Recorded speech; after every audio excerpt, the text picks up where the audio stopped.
बंदी छोड़ सतगुरु रामपाल जी परमेश्वर जी की जय हो।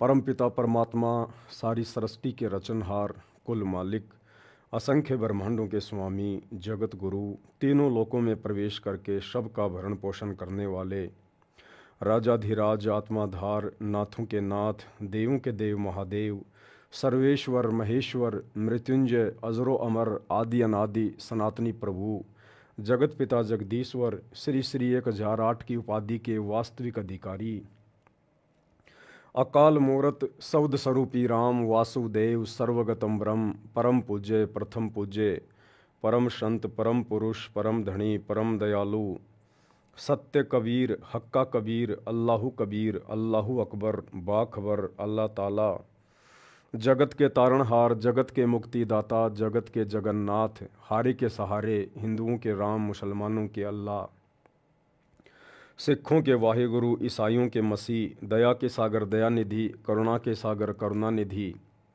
स्वयंभू परिभू, संकट मोचन, कष्ट हरण, मंगल करण, दुख भंजन, अविगत कबीर, निर्विकार निर्विषम परमात्मा, अलय अलेख सतगुरु, आदि अनादि सतगुरु, असली मर्यादा पुरुषोत्तम, असली राम, असली कृष्ण, असली घनश्याम, असली मुरारी, राजाओं के राजा, महाराजाओं के महाराजा, शहंशाहों के शहंशाह, सम्राटों के सम्राट, भगवानों के भगवान, अल्लाहों के अल्लाह, प्रभुओं के प्रभु, मसीहाओं के मसीह, सच्चे वाहिगुरु, बाबाओं के बाबा, पीरों के पीर, सेठों के सेठ, जगत सेठ, सावड़सा सेठ, सर्वगुण संपन्न, अनंत कोटि कलाओं के स्वामी, अनंत कोटि ब्रह्मांडों के नायक, योगियों में महायोगी, ध्यानियों में महाध्यानी, सिद्धों में परम सिद्ध, ज्ञानियों में तत्व ज्ञानी, ब्रह्म ज्ञानी, महाज्ञानी, परम ज्ञानी, सर्वश्रेष्ठ ज्ञानी, विज्ञानी, युवा कबीर, समर्थ कबीर, असमवात, अमित ओजा, सच्चे रहनुमा, करीम अल्लाह, सुभान अल्लाह, दुनिया के अंतिम पैगंबर, 8 सितंबर 1951 से गांव धनाना, जिला सोनीपत, हरियाणा, भारतवर्ष की पावन भूमि पे प्रकट रियल कल की भगवान श्री नारायण साकार हरि, श्री बाबा साहेब नूर अनंत परमात्मा, संत श्रोमणी सतगुरु रामपाल जी परमेश्वर जी के चरण कमल में साध संगति से जुड़े हुए देश विदेश से आप और हम सभी सत्सेवक भाई बहनों का अनंत कोटि दंडवत प्रणाम।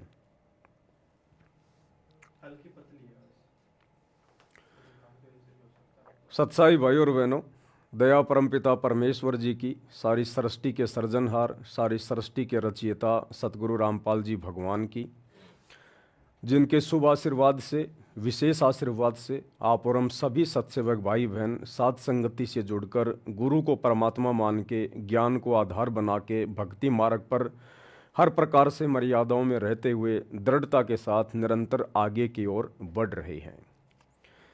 भाई और बहनों, थोड़ा सा आवाज़ को लेकर बता दीजिएगा। जो भाई बहन लाइव जुड़े हैं, दास की आवाज़ को लेकर अगर आवाज़ में कोई प्रॉब्लम हो, कोई दिक्कत हो तो आप जी एक बार बता दीजिएगा। अगर सही आ रही है तो ठीक है, एक बार कोई भी भाई बहन कमेंट्स कर दो एक बार बस।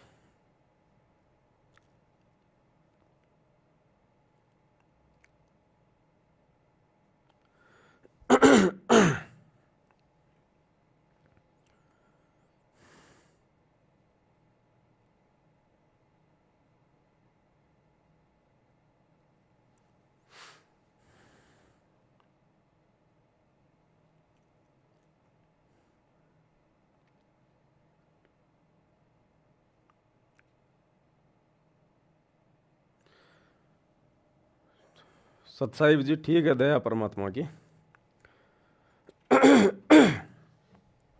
सही है सब कुछ, लेकिन हल्की सी पतली है वो। सतसाई भाई और बहनों, बंदी छोड़ सतगुरु रामपाल जी भगवान की जय हो। भाई और बहनों, आप और हम वर्तमान में जिस दौर से गुजर रहे हैं, ये कोई सामान्य दौर नहीं है।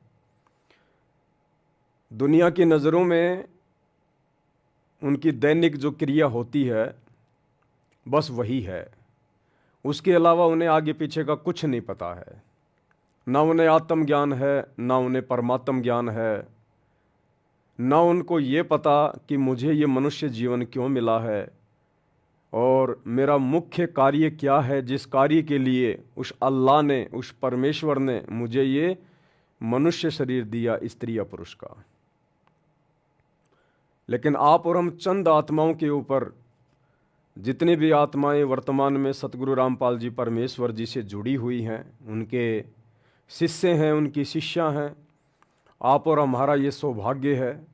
आप और हम संसार की विशेष चुनिंदा आत्माओं में से कुछ एक आत्माएं हैं जो उस अल्लाह ने आप और हमारे ऊपर रजा बख्शी है, दया बख्शी है। जो दया, जो रजा उस परमेश्वर की, उस अल्लाह की वर्तमान में ब्रह्मा विष्णु महेश के ऊपर नहीं है, 33 करोड़ देवी देवताओं के ऊपर नहीं है, चारों शंकराचार्यों के ऊपर नहीं है, मुसलमान धर्म के बड़े से बड़े मुल्ला और मौलवियों के ऊपर नहीं है, जैन धर्म के किसी तीर्थकर के ऊपर नहीं है।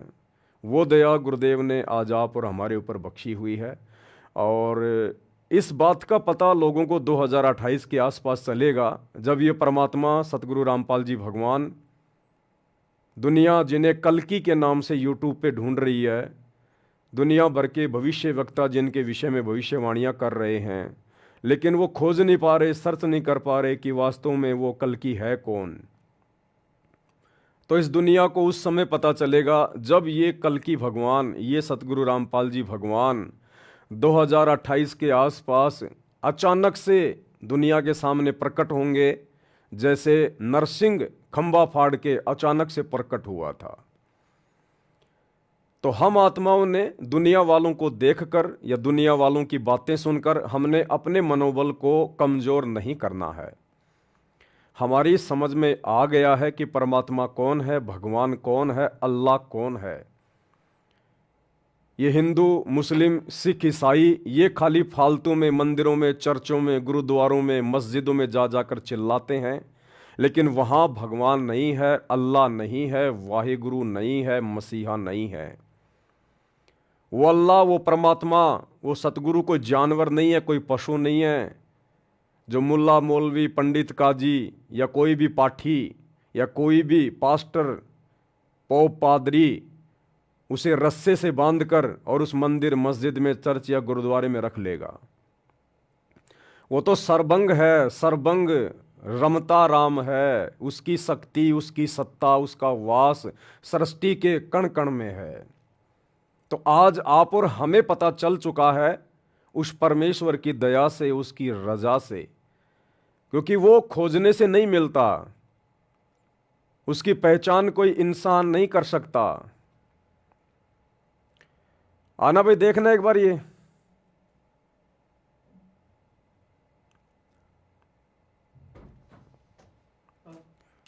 इसमें से गायब हो गई फोटो। बोल रहा हूँ किसी का क्या बता रहा था मुझे।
किसको दबा दो? उसको अभी एक बार क्लिक कर दो, मैं आऊँगा नहीं तो फिर उसमें दिखेगा।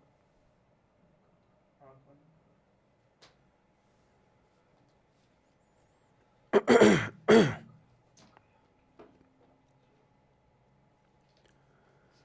वो परमात्मा, वो अल्लाह जिसके ऊपर रजा करता है, दया करता है, जिस पर वो प्रसन्न होता है, उन्हीं आत्माओं को अपनी पहचान करवाता है। अन्यथा उस परमात्मा को कोई पहचान नहीं सकता, कोई जान नहीं सकता। तो वर्तमान में आप और हम चंद आत्माओं के ऊपर ये रजा हुई है, मेहर हुई है। वैसे सतगुरु रामपाल जी परमेश्वर जी के लाखों की संख्या में, करोड़ों की संख्या में फॉलोवर हैं, लेकिन उन लाखों करोड़ों में से भी केवल चंद सत्सेवक भाई बहनों के ऊपर ये रजा हुई है, दया हुई है। गुरुदेव ने हमारा ज्ञान योग खोला है, हमारी दिव्य दृष्टि खोली है, जो आज हमें गुरु के रूप में परमात्मा दिखाई दे रहे हैं, परमात्मा के दर्शन हो रहे हैं। तो भाई और बहनों, इस रजा को हम सभी भाई बहन इसी प्रकार से बरकरार रखें, और ये रजा बरकरार रहेगी गुरुदेव की मर्यादाओं में रहकर आजीवन उनकी सतभक्ति करते रहने से। अगर आपने मर्यादा तोड़ दी तो भले आप कितनी भक्ति कर लो, कितना आप जी कुछ भी अपने मन में श्रद्धा लगा के बैठे रहो, परमात्मा यानी गुरुदेव हमारे निकट भी नहीं है। हमारी वो बात नहीं बनेगी जिस मोक्ष के लिए हम दिन रात प्रयत्न कर रहे हैं, इतना संघर्ष कर रहे हैं। तो भक्ति हमारे लिए सबसे पहला काम है, सबसे पहला काम। हम कुछ भी करें, लेकिन हमने दो तीन चीज़ों का विशेष तौर पर ध्यान रखना होगा अगर अपने अल्लाह को प्रसन्न करना है तो।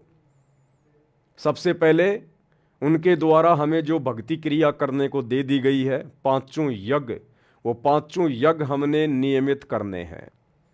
5 यज्ञ कौन कौन से बताए गुरुदेव भगवान ने? ज्ञान यज्ञ और ध्यान यज्ञ। ज्ञान यज्ञ क्या है? गुरुदेव के द्वारा जो सत्संग कर दिए गए हैं, प्रतिदिन उनके सत्संगों को सुनना ज्ञान यज्ञ। सत्संगों को ध्यान से सुनना ध्यान यज्ञ। गुरुदेव ने हमें जो तीनों समय की संध्या आरती दी है, जो त्रिकाल संध्या दी है, तीनों समय की आरतियां करना, विधि विधान से करना, यह है ज्ञान यज्ञ। और आरतियों को ध्यान देकर करना, वाणियां क्या कह रही हैं, अपने भटके हुए मन को रोककर तीनों समय की आरती करना, वो ध्यान यज्ञ। गुरुदेव ने हमें जो सतभक्ति मंत्र दिए हैं जाप करने के लिए, उन मंत्रों के ऊपर ध्यान लगा के जो विधि बताई है सुरति नृत्य मन और पवन से, उस विधि से मंत्रों का जाप करना ज्ञान यज्ञ और ध्यान यज्ञ में आता है। परमेश्वर की महिमा करना ज्ञान यज्ञ और ध्यान यज्ञ में आता है। तीसरा यज्ञ है हवन यज्ञ। यानी हमने अपने घरों में जो जो उपदेशी हैं, उन्होंने देसी घी का दीपक जलाना होता है। खड़ी बत्ती वाला देसी घी का दीपक उन भक्तों ने अपने घर पर जलाना है। और कोशिश करें, परमात्मा दया करें, 24 घंटे हमारे घरों में दीपक जलना चाहिए। 24 घंटे कोशिश कीजिएगा, अपने और जो खर्चे हैं उनको सीमित कीजिएगा, और कोशिश करें परमात्मा का दीपक 24 घंटे देसी घी का खड़ी बत्ती वाला हमारे घर में जलना चाहिए। और चौथी यज्ञ है दंडवत, यानी अपने गुरुदेव भगवान को दंडवत प्रणाम करना। दंडवत प्रणाम करने की भी गुरुदेव ने विधि बताई है। यदि आप आधीनी के साथ, आपके अंदर दासातन होना चाहिए, दास भाव होना चाहिए, और वो दिखावटी दास भाव नहीं चलेगा, दिखावटी आधीनी वाला भाव नहीं चलेगा। ये परमात्मा है, अंतर्यामी है, हम इसके सामने औपचारिकता नहीं कर सकते, ये हमारे हृदय में बैठा हुआ है।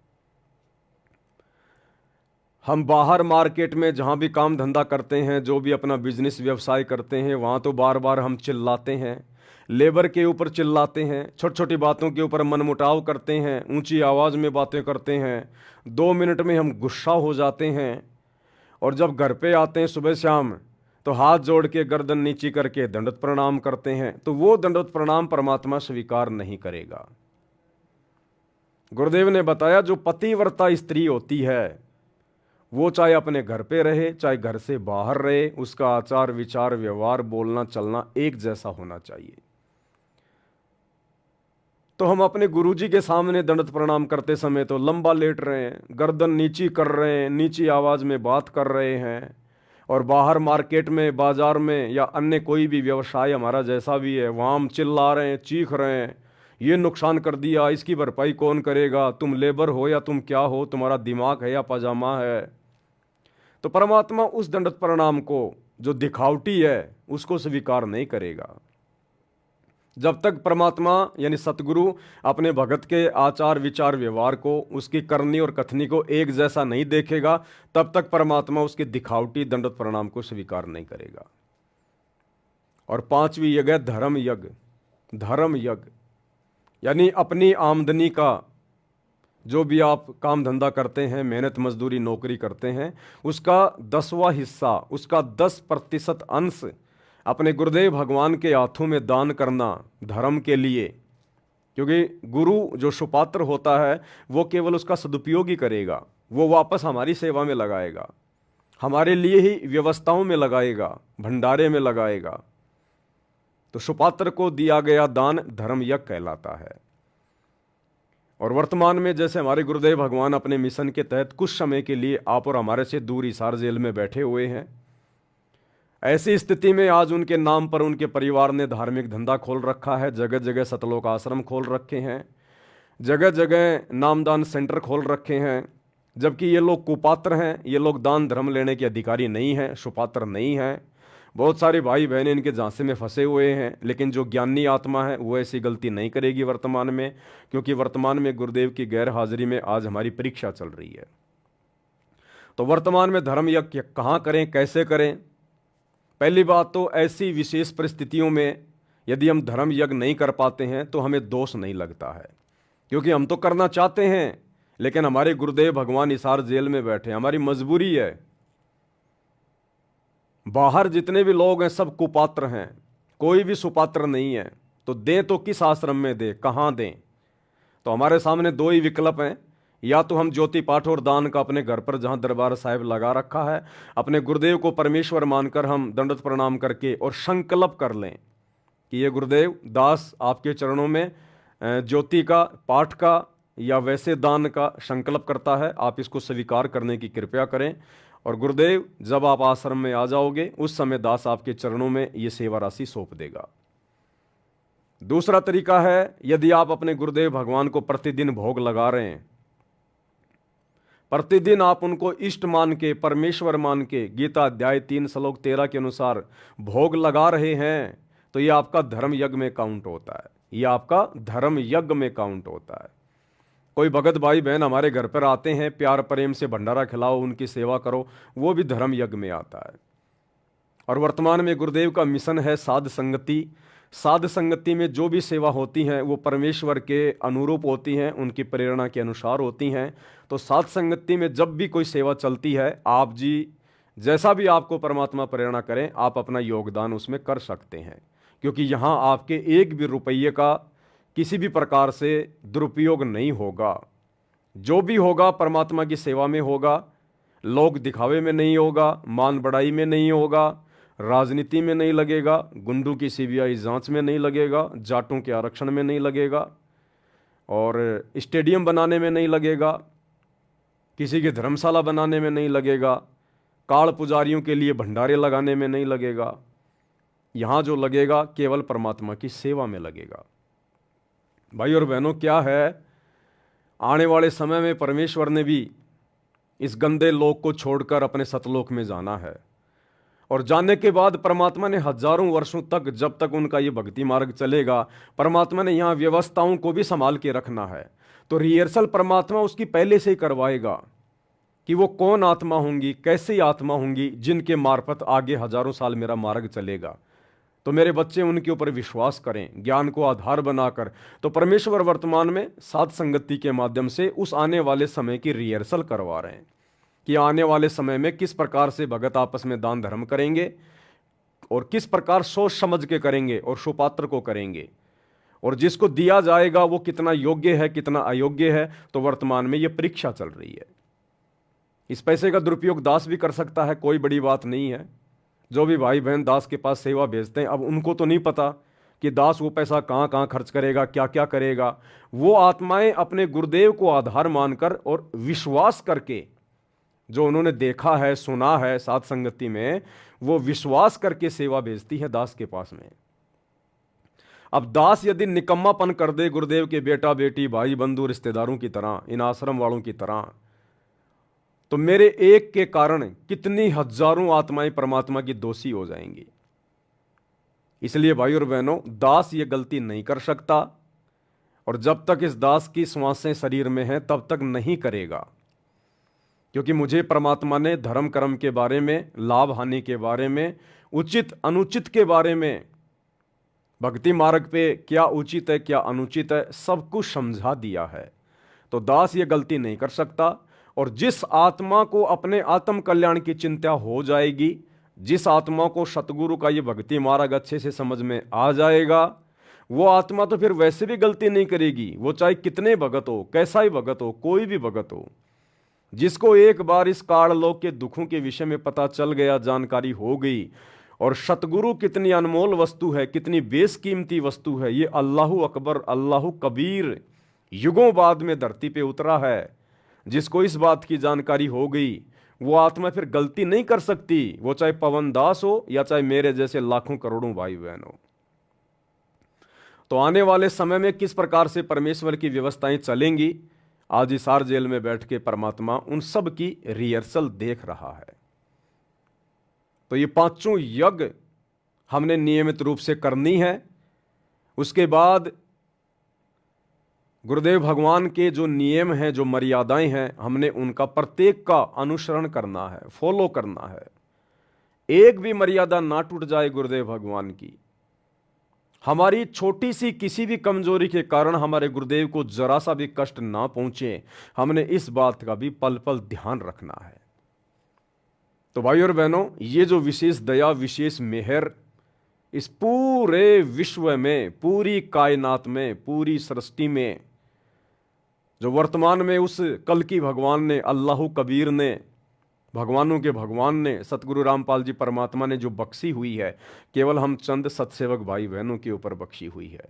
तो आप और हमारा भी फर्ज बनता है, कर्तव्य बनता है कि हम अपने गुरुदेव भगवान की उम्मीदों को ना तोड़ें।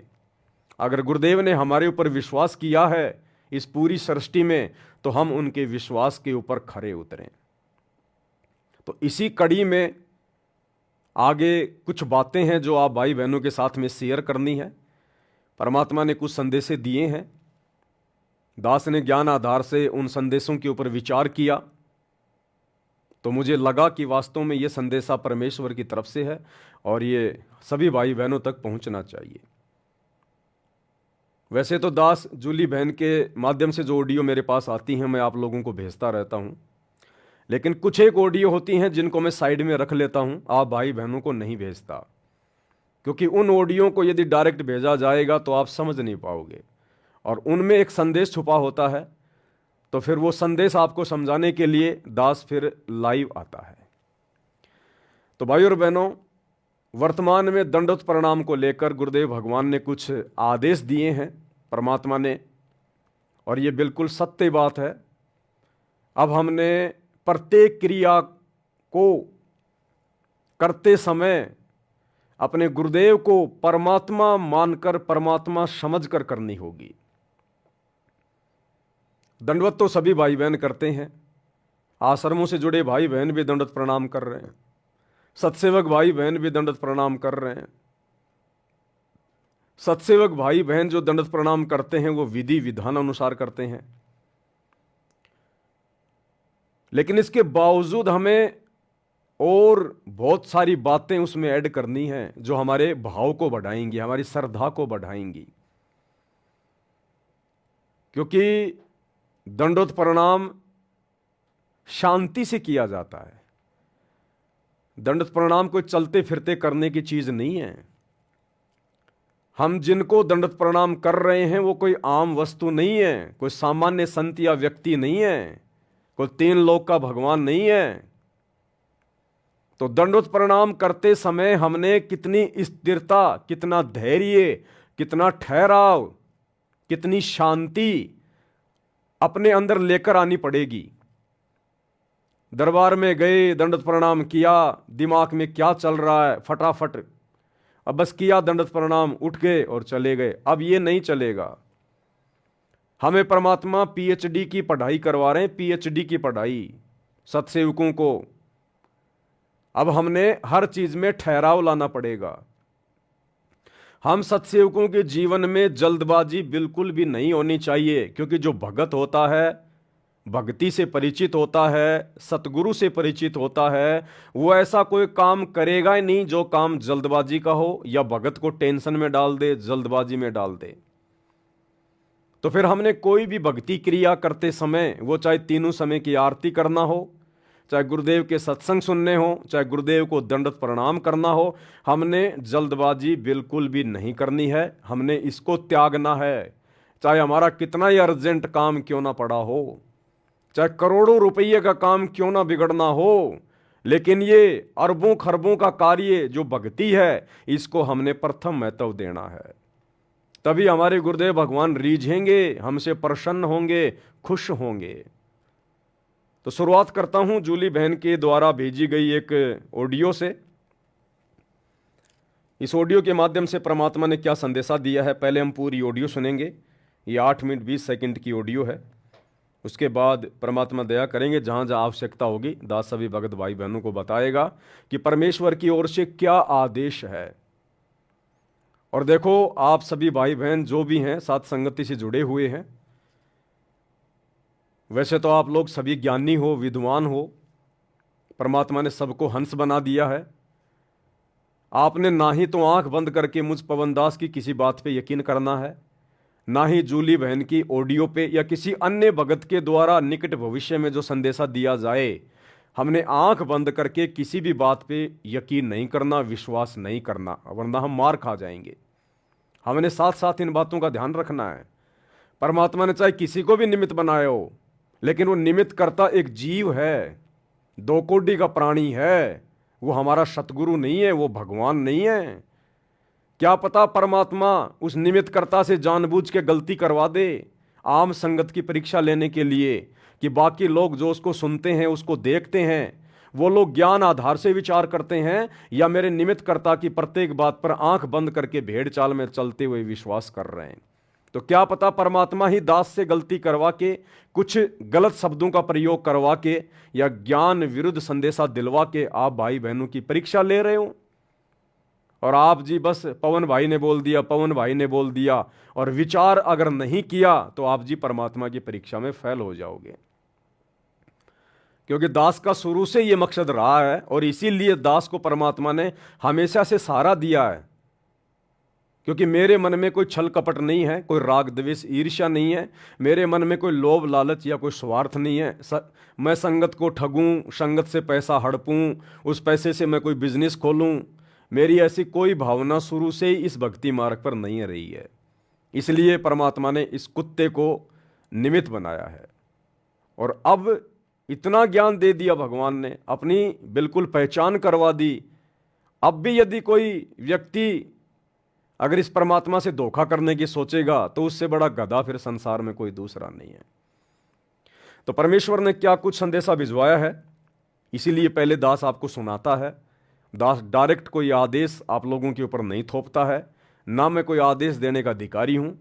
जो संदेशे आते हैं मैं तो आप सभी भाई बहनों के सामने रख देता हूं।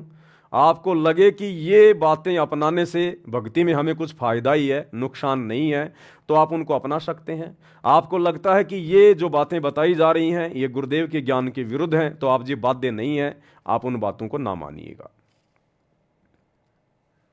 बंदी छोड़ सतगुरु रामपाल जी भगवान जी की जय हो। जय हो बंदी छोड़ की लौट पानी और की। सत्ताई भाई जी, दास जी परमात्मा जी की अभी चरण सेवा कर रही थी, तो मालिक जी ने दिखाया जैसे कि 1998-99 के सत्संग है ना परमात्मा के, जो परमात्मा जा रहे थे की नाम मगर बिहाना सतगुरु वो शब्द गाते हैं, उसमें सभी भाई बहन परमात्मा के पीछे पीछे चलते हैं, परमात्मा जी आगे आगे चलते हैं। वही स्वरूप है मालिक का, उसी तरह से जा रहे। पर जहाँ परमात्मा जा रहा है उसके पीछे, परमात्मा जी के पीछे जो भगत भाई हैं, वो पहले वाले नहीं, वो सभी सत्सेवक भाई बहन हैं।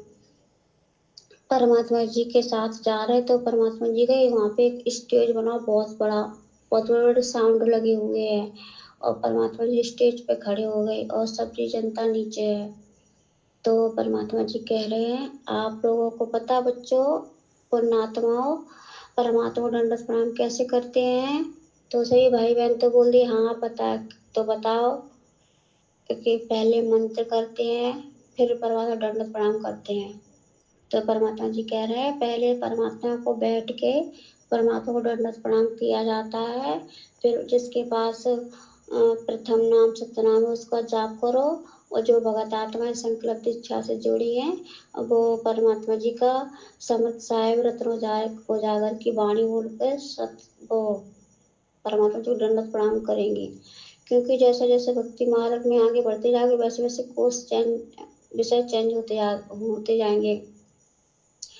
तो अब तुम पीएचडी के बच्चे हो चुके हो तो अब तुम एक क्लास की थोड़ी पढ़ाई करोगे कि आज से आना और आज से हम अभी तुम्हें शोभा नहीं देता है।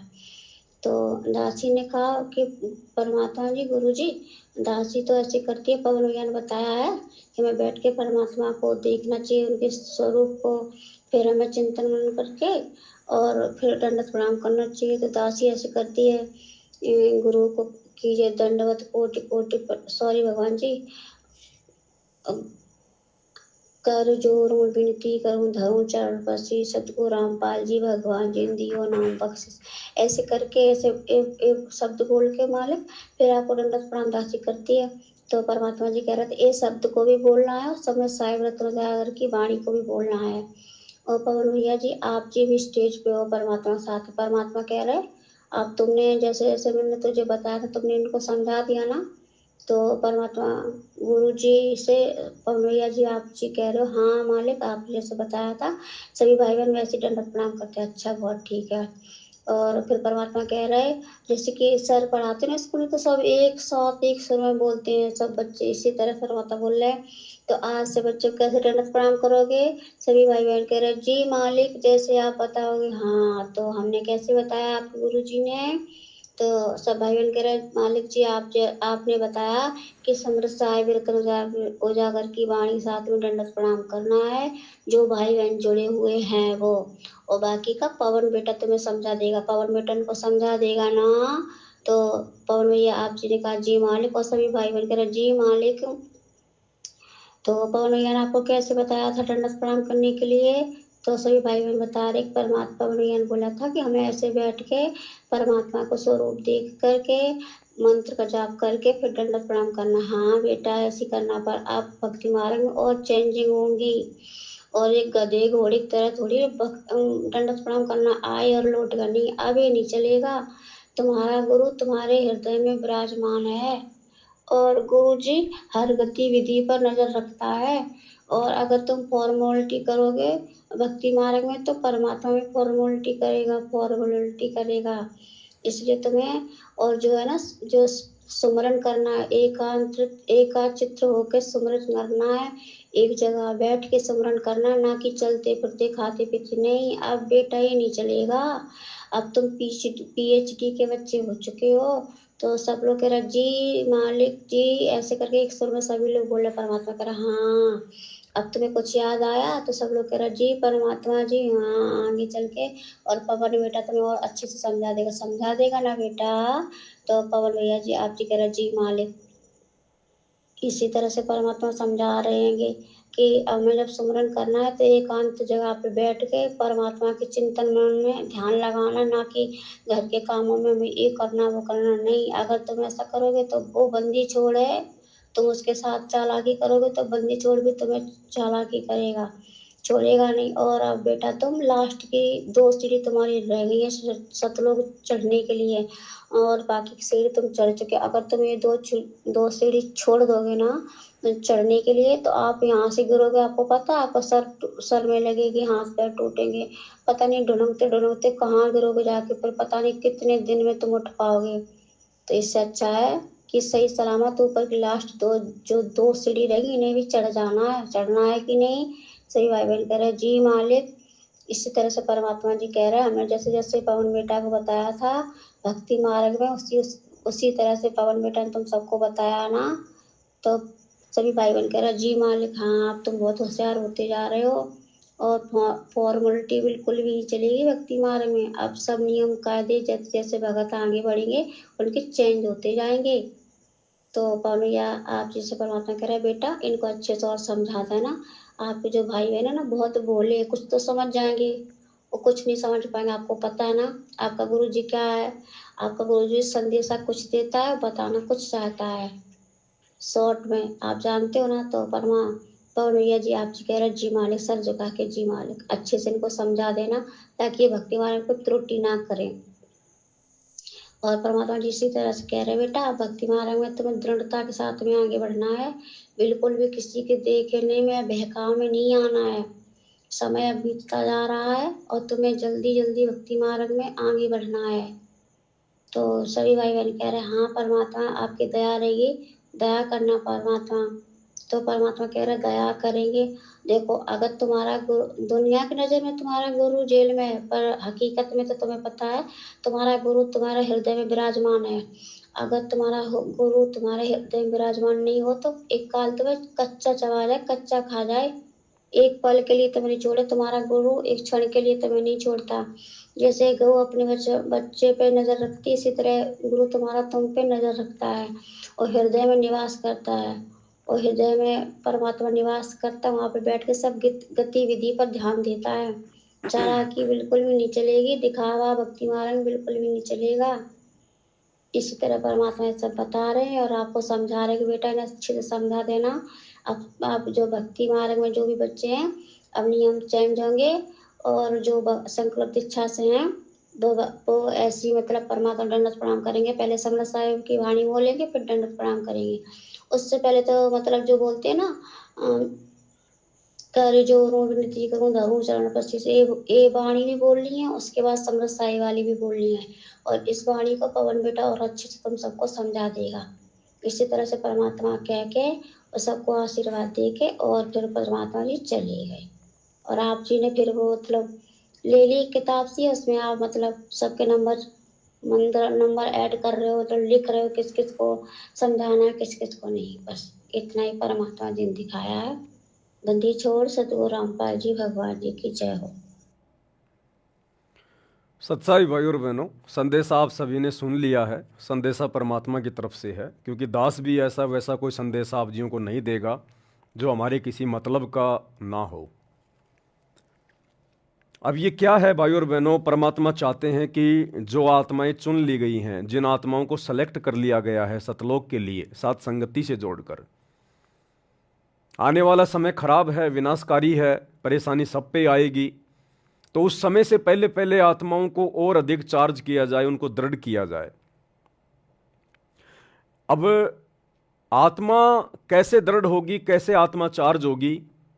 जब सतगुरु रूपी चार्जर लगेगा, सतगुरु हम पे प्रसन्न होगा, खुश होगा, मेहरबान होगा। इन बातां के पाइए कर सतगुरु नजर निहाल, राजी कर सतगुरु रूठे नू। हम लाख जन्म भक्ति कर लें, लाख मालाएं फेर लें, कितना ही दान धर्म कर दें, अगर हमारा सतगुरु हमसे प्रसन्न नहीं हुआ तो हमारी भक्ति व्यर्थ जाएगी। व्यर्थ का मतलब जो भक्ति हमने की है परमात्मा उसका प्रतिफल तो दे देगा, लेकिन मोक्ष नहीं हो पाएगा। तो हमने गुरु को प्रसन्न करना है, खुश करना है, गदगद करना है गुरुदेव भगवान को। नुक्ते ऊपर रीजे गारे करोड़ कर्म जल जाएं तुम्हारे। हमने अब नुक्ते पैदा करने पड़ेंगे, नुक्ते। और इस कलयुग की बिचली पीढ़ी में सबसे बड़ा नुक्ता केवल एक ही है। यदि आपने अपने गुरु को अपने हृदय से, अपनी आत्मा से, मन कर्म वचन से परमात्मा मान लिया, कबीर भगवान मान लिया, अल्लाहों का अल्लाह मान लिया, तो ये परमात्मा आपके ऊपर अति प्रसन्न होगा, गदगद होगा, गदगद। तो बात करते हैं आज के इस संदेश की जो परमात्मा ने जूली बहन के माध्यम से भिजवाया है। परमात्मा ने कहा कि बच्चों तुम कैसे दंडवत करते हो। तो सभी भाई बहनों ने बताया कि परमात्मा जैसा आपने पवन भगत जी को निमित्त बनाया और हमारे तक जो संदेशा आया उस हिसाब से परमेश्वर हमने आपके सत्संगों में देखा, आपकी पुस्तकों में देखा। जब नित्य नियम के ऊपर वीडियो बने तो हमारे गुरु भाई पवन ने दिखाया कि किस प्रकार से अष्ट अंग से दंडवत प्रणामा संध्या प्रात करे निष्कामा। दंडवत प्रणाम कैसे किया जाता है, कैसे और कौन कौन से मंत्रों का जाप किया जाता है, किस विधि से किया जाता है। तो गुरुदेव बड़े प्रसन्न हुए और गुरुदेव ने कहा कि अब और थोड़ा आगे बढ़ना है। संकल्प वालों के लिए परमात्मा ने बताया कि संकल्प वाले जब भी अपने गुरुदेव को दंडवत प्रणाम करें तो संकल्प वालों को नाम दीक्षा तो है नहीं, तो मंत्र तो उनके पास कोई है नहीं, तो गुरुदेव ने आदेश दिया है कि संकल्प वाले समर्थ साहेब रत्न उजागर सत्य पुरुष मेरे सुख के सागर, ये जो वाणी है परमात्मा की, ये जो 8 वाणियां हैं, ये गुरुदेव की विशेष महिमात्मक वाणियां हैं। जब हमने कबीर सागर के सरलार्थ के ऊपर वीडियो बनवाए, जब दास ने वीडियो बनाए, तो उस समय भाइयों और बहनों पेज नंबर 480 या 82, दास को एग्जैक्ट ध्यान नहीं है, तो उसमें जिक्र आया था कि ये जो वाणियां हैं समर्थ साहिब रत्न उजागर, ये जो 8 वाणियां हैं जो संध्या आरती में भी आती हैं, ये भगवान की महिमा की विशेष वाणियां हैं। इन वाणियों को गाने से, श्रद्धा के साथ में गाने से, इनका भी एक फॉर्मूला है। वैसे आप हर किसी के सामने गाओगे ये वाणियां काम नहीं करेंगी। जो इन वाणियों के लिए अधिकारी है उसके सामने यदि आप उसको टारगेट करके इन वाणियों को गाओगे तो ये वाणियां अपना काम करेंगी, वैसे काम नहीं करेंगी ये वाणियां। अब आप डीजल की गाड़ी में पेट्रोल डालोगे, भले पेट्रोल डीजल से महंगा है, लेकिन वो गाड़ी नहीं चलेगी, वो गाड़ी उल्टा खराब हो जाएगी। गाड़ी भी पेट्रोल की होनी चाहिए और फिर उसमें पेट्रोल ही डलना चाहिए। तो हम जिसके लिए ये महिमातक वाणियां गा रहे हैं वो भगवान कौन है, वो अल्लाह कौन है, वो परमात्मा कौन है, हमारा टारगेट ये होना चाहिए। अब आप जी दंडवत प्रणाम तो कर रहे हो अपने गुरु जी को, सतगुरु रामपाल जी को, और सामने दरबार में फोटो लगी है दाढ़ी मूछ वाले नकली कबीर की, फर्जी कबीर की, मुर्दा कबीर की, तो वो आपका दंडवत प्रणाम आपके गुरुजी को स्वीकार्य नहीं होगा। क्यों? भले सामने आपके गुरुजी की फोटो भी है, लेकिन आपका टारगेट परमात्मा को लेकर कौन है? वो दाढ़ी मूछ वाली कबीर वाली फोटो। तो वो दंडवत प्रणाम आपके गुरुजी को स्वीकार्य नहीं होगा, बिल्कुल भी नहीं होगा। भाई और बहनों, ये छोटी मोटी बातें नहीं है, दास कोई अपनी तरफ से बनावटी नहीं कह रहा ये, और ना मुझे कोई शौक है, ना मुझे कोई शौक है आप भाई बहनों को बनावटी बातें कोई सुनाने का। सारी बातें गुरुदेव ने अपने सत्संगों में कह रखी हैं। 2014 बरवाला कांड से पहले परमात्मा ने हर प्रकार से हमारी शंकाओं का समाधान किया हुआ है, लेकिन उस समय हमारी बुद्धि ऑफ थी, हम गुरुजी को परमात्मा वाली दृष्टि से नहीं देख रहे थे, इसलिए हम उन वाणियों को समझ नहीं रहे थे, उन सत्संगों को हम समझ नहीं पाए। आज जब हमने गुरु को परमात्मा मान लिया और जिन जिन आत्माओं के सिर पे गुरुजी ने आशीर्वाद भरा हाथ रख दिया, आज उन आत्माओं को तमाम वाणियां बिल्कुल बखूबी समझ में आ रही हैं। तो जिसको दंडवत प्रणाम किया जाए हमने उसको परमात्मा मानना पड़ेगा। हम दंडवत प्रणाम कर रहे हैं अपने गुरुजी को और परमात्मा मान रहे हैं दाढ़ी मूछ वाले मुर्दा कबीर को, तो वो दंडवत प्रणाम हमारे गुरुजी को स्वीकार नहीं होगा, चाहे कितने दंडवत प्रणाम कर लो। एक छोटा सा सत्संग गुरुदेव भगवान के मुख कमल से बिल्कुल क्लियर हो जाएगा, बिल्कुल क्लियर। ध्यान से सुन लीजिएगा आप एक बार। साहब कहते हैं राम वियोगी ना जीवे और जीवत बौड़ा हो। राम से बिछड़ भगवान के सुख न देखने के बाद आदमी या तो जीवे नहीं, जीवेगा तो पागल हो जाएगा। तो वो दशा उस महापुरुष की हुई। तो दादू साहब जी बड़े होते गए, जो जो तब उन्होंने उस अमृतवाणी बोली, वह उनके चेलों ने लिखी गरीब दादू साहब जी के ने, और दादू जी के ग्रंथ में ये विद्यमान है वाणी। अब दादू जी क्या बताते हैं, थोड़ी सी महिमा परमात्मा की दादू जी के शब्दों से सुनाते हैं। ध्यान से। परमात्मा की, परमात्मा शब्द कहने से पाप करने लग जाते हैं जीव के, लेकिन जो परमात्मा है उसको उद्देश्य बनाकर उसको परमात्मा कहा जाए, लेकिन जो परमात्मा है उसको उद्देश्य बनाकर उसको परमात्मा कहा जाए, लेकिन जो परमात्मा है उसको उद्देश्य बनाकर उसको परमात्मा कहा जाए। अब जैसे हम क्या कह रहे हैं गुरुजी? गुरुदेव भगवान कह रहे कि परमात्मा शब्द कहने मात्र से जीव के पाप कटने शुरू हो जाते हैं, परमात्मा कहने मात्र से। लेकिन वो पाप कटेंगे किसको, वो पाप कटेंगे कैसे, कटेंगे वो किसके पाप है। आप सामने कोई पत्थर की मूर्ति रख के परमात्मा परमात्मा करोगे, मुंह से बोलोगे, पाप नहीं कटेंगे। आप जो अपने मुख से परमात्मा शब्द कह रहे हो, भगवान शब्द कह रहे हो, ये कबीर शब्द कह रहे हो, तो सामने वो कबीर होना चाहिए। आप प्रार्थना कर रहे हो अपने गुरुजी से, सतगुरु रामपाल जी से, हे गुरुजी मेरे ऊपर दुख आ गया, हे गुरुजी मेरी दया करो, हे परमात्मा दया करो। आप प्रार्थना कर रहे हो गुरुजी से, लेकिन आपके दिलो दिमाग में परमात्मा की छवि है, वो दाढ़ी मूछ वाले कबीर की नकली फोटो, दाढ़ी मूछ वाला नकली कबीर। तो असल में आपके पाप कर्म नहीं कटेंगे। थोड़ी बहुत को राहत मिल जाएगी आपके पिछले संस्कार की, वो अलग बात है, लेकिन मोक्ष के लिए आपके पाप कर्म नहीं कटेंगे। तो गुरुदेव कह रहे हैं कि परमात्मा शब्द कहने मात्र से आपके पाप कर्म जो है वो कटने शुरू हो जाएंगे, लेकिन सामने उसको टारगेट करके परमात्मा कहा जाए जिसको आप जी समझ रहे हैं। आप जो परमात्मा शब्द जिसके लिए प्रयोग जो कर रहे हैं ना, वो वास्तव में परमात्मा होना चाहिए। वैसे परमात्मा कहने से बात नहीं बनेगी। गुरुजी से कितनी प्रार्थना कर लो, कितनी मिन्नतें कर लो, बंदी छोड़, हे बंदी छोड़ गुरुजी, मेरे गुरुजी बंदी छोड़, मेरे गुरुजी कबीर भगवान। और यदि आपने अपने गुरु के अलावा किसी और को कबीर भगवान मान रखा है, तो भले आप अपने गुरुजी को कितना ही बंदी छोड़ कह लो, कितना ही कबीर जी कह लो, कितनी महिमा कर लो, आपका वो टारगेट पूरा नहीं होगा, आपके पाप कर्म नहीं कटेंगे, मोक्ष वाली बात नहीं बनेगी। क्या कह रहे हैं गुरुदेव, एक बार फिर से थोड़ा ध्यान से सुन लीजिएगा। तो साहिब जी के ना और दादू जी के ग्रंथ में ये विद्यमान है वाणी। अब दादू जी क्या बताते हैं, थोड़ी सी महिमा परमात्मा की दादू जी के शब्दों से सुनाते हैं।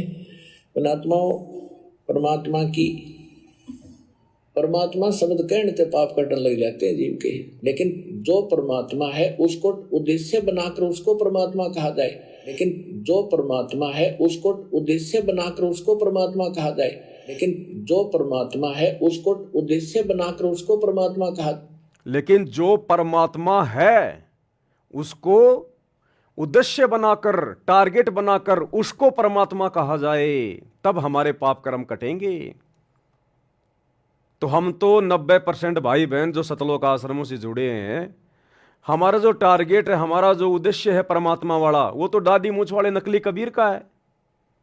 हम तो उस दाढ़ी मूछ वाले नकली कबीर को कबीर भगवान समझ रहे हैं, कबीर परमात्मा समझ रहे हैं, तो हमारे पाप कर्म नहीं कटेंगे। तो ये दया भी साथ संगति से जुड़े हुए सत्सेवक भाई बहनों के ऊपर हुई है कि हमने अपने गुरुजी को ही कबीर भगवान मान लिया, कबीर परमात्मा मान लिया, तब जाकर हमारे पाप कर्म कटे हैं। अरे हमारे पाप कर्म कटे हैं तभी तो हमें गुरु में परमात्मा दिखाई दिया। हमारे पाप कर्म कटे हैं तभी तो आज हम निसंशय होके, दोष रहित होके और गुरु को परमात्मा मान के भक्ति कर रहे हैं। हमारे पाप कर्म कटे हैं तभी तो हमारे को ये दिव्य दृष्टि प्राप्त हुई है, हमारा ज्ञान योग खुला है कि आज हम नीर और खीर का निवेरा कर पा रहे हैं। हम देखा देखी में भेड़ चाल में नहीं चल रहे, राजनेताओं की रैलियों में धक्के नहीं खा रहे, अपने दान धर्म का दुरुपयोग कुपात्रों को देके नहीं कर रहे इन आश्रमों में गुरु की गैर हाजिरी में, क्योंकि हमने अपने गुरु को परमात्मा मान के उनके साथ परमात्मा जैसा व्यवहार किया है, भक्ति कर रहे हैं। तब जाकर हमारे अंदर वो खौफ, वो डर, वो भय पैदा हुआ है कि असल में कबीर, असल में परमात्मा तो तेरा गुरु है जो धरती पे प्रकट है, और गलतियां कर दी तो छिपने के लिए कहीं जगह नहीं मिलेगी। तभी तो आज इतनी बड़ी रजा हुई है। ये साध संगति मिशन आज इतने साफ सुथरे तरीके से दिन ब दिन आगे की ओर बढ़ रहा है। परमात्मा की आत्माएं निर्विकार हो रही हैं, गुरु को परमात्मा मान के सारी क्रिया कर रहे हैं। तभी तो हम काम, क्रोध, लोभ, मोह, अहंकार जैसी भयंकर महाबीमारियों से दूर हो रहे हैं। तो ये दया अपरम सत्सेवक भाई बहनों के ऊपर। तो अब जो आदेश है जो गुरुदेव भगवान का, और ये बिल्कुल सही है भाई और बहनों, हमने तो अपने भाव को, अपने श्रद्धा को निरंतर आगे की ओर बढ़ाते हुए चलना है। तो वैसे तो सभी भाई बहन विधि विधान से ही दंडवत प्रणाम करते हैं, इसमें कोई दो राय नहीं है, कोई संशय नहीं है, जैसा गुरुदेव ने सत्संगों में बताया, अपनी पुस्तकों में लिखा। लेकिन हमने तो परमात्मा को रिझाना है, प्रसन्न करना है। तो अब हम सभी भाई बहन क्या करेंगे? ये कोई आदेश नहीं है, इसको कोई आदेश ना समझे। बोलने को कोई कुछ भी बोल सकता है, मैं भी बोल ही रहा हूं, आपके ऊपर थोप नहीं रहा हूं। ये मार्ग जबरदस्ती थोपने का नहीं है। आपको अच्छा लगे तो कीजिए, ना लगे तो ठंडे बस्ते में डाल दीजिएगा। अब हम सभी भगत भाई बहन, क्योंकि हमें पता चल गया कि गुरु क्या है, गुरु स्वयं अल्लाहु अकबर अल्लाहु कबीर है, ये भगवानों का भगवान है। तो अब हम सभी भगत भाई बहन जब भी अपने गुरुदेव भगवान को दंडवत प्रणाम करें, दरबार साहिब में या कहीं भी किसी भगत के घर पर जाकर करें, साथ संगति में करें, हम कहीं भी अपने गुरुदेव भगवान को दंडवत प्रणाम करें, तो सर्वप्रथम हम दरबार साहिब के सामने खड़े होके आधीनी के साथ में, गर्दन नीची करके आधीनी के साथ में, सबसे पहले हम अपने गुरुदेव भगवान की महिमा करेंगे। सबसे पहले 8 वाणियां हम बिल्कुल इत्मीनान से, शांति से, कोई जल्दबाजी नहीं होनी चाहिए, कोई हड़बड़ी नहीं होनी चाहिए। अगर कोई अर्जेंट काम है तो पहले वो काम कर लो अपना। परमात्मा वाला काम बिल्कुल शांति से करेंगे, आराम से करेंगे, क्योंकि हमें पता है कि जो हम दंडवत प्रणाम करने जा रहे हैं वो एक यज्ञ है, एक अश्वमेघ यज्ञ। जो अश्वमेघ यज्ञ पांडवों ने द्वापर में की थी, उसमें कितना कितना घी, कितना कितना सामान लगता है। उस अश्वमेघ यज्ञ का फल यदि हमें चाहिए वास्तव में मोक्ष के लिए, तो हमने विधिवत अपने गुरुदेव भगवान को दंडवत प्रणाम करना पड़ेगा। और उस एक अश्वमेघ यज्ञ को सफल करने के लिए द्वापर में पांडवों ने अरबों खरबों रुपए बर्बाद कर दिए, अरबों खरबों रुपए। और उसको सफल करवाने के लिए जब शंख नहीं बजा तो 5 पांडव, वो दिल्ली का राजा युधिष्ठिर भी नंगे पांव सुपच सुदर्शन की झोपड़ी में गया, नंगे पैर जाकर दंडवत प्रणाम किया उस एक यज्ञ को सफल करवाने के लिए। और वो अश्वमेघ यज्ञ का फल हमें मात्र 1 मिनट में मिल रहा है, मात्र 1 मिनट में। तो क्या 1 मिनट के लिए हम शांति नहीं रख सकते? अपने आप को दुनिया भर की चिंताओं से, 100 प्रकार के काम धंधों की टेंशन से दूर नहीं कर सकते? हमने तो सब कुछ सोचना विचारना बंद कर देना चाहिए जब हम अपने गुरुदेव भगवान को दंडवत प्रणाम करें, क्योंकि सारे कार्य तो उन्हीं से हो रहे हैं। बिगड़ भी गया तो संभालने वाला भी वही है। और सच्ची श्रद्धा से गुरु को दंडवत करने वाले के काम बिगड़ते भी नहीं है। तो वैसे तो हम सभी भगत भाई बहन सुबह उठते ही सबसे पहले मंगलाचरण करते हैं, फिर समर्थ साहिब, रतन उजागर, ये 8 वाणियां बोलते हैं। ये तो हमारा रूटीन है, ये तो रहेगा, इसमें तो कोई दिक्कत नहीं है, कोई दो राय नहीं है। लेकिन जब हम दरबार साहिब में जाएं दंडवत प्रणाम करने के लिए, तो अब हम सभी भगत भाई बहनों ने क्या करना है आगे से, अपने गुरु जी को प्रसन्न करने के लिए, रिझाने के लिए। और हमारे भाव भी बनेंगे। परमात्मा यही तो चाहते हैं, इनके भाव बने, इनकी श्रद्धा बने, इनके अंदर गुरु जी के प्रति प्रेम और ज्यादा बढ़े। क्योंकि बिना प्रेम के हम सतलोक जा नहीं पाएंगे। बिना प्रेम पावे नहीं चाहे करोड़ समाधि ला, प्रेम केवल अपने गुरु जी में।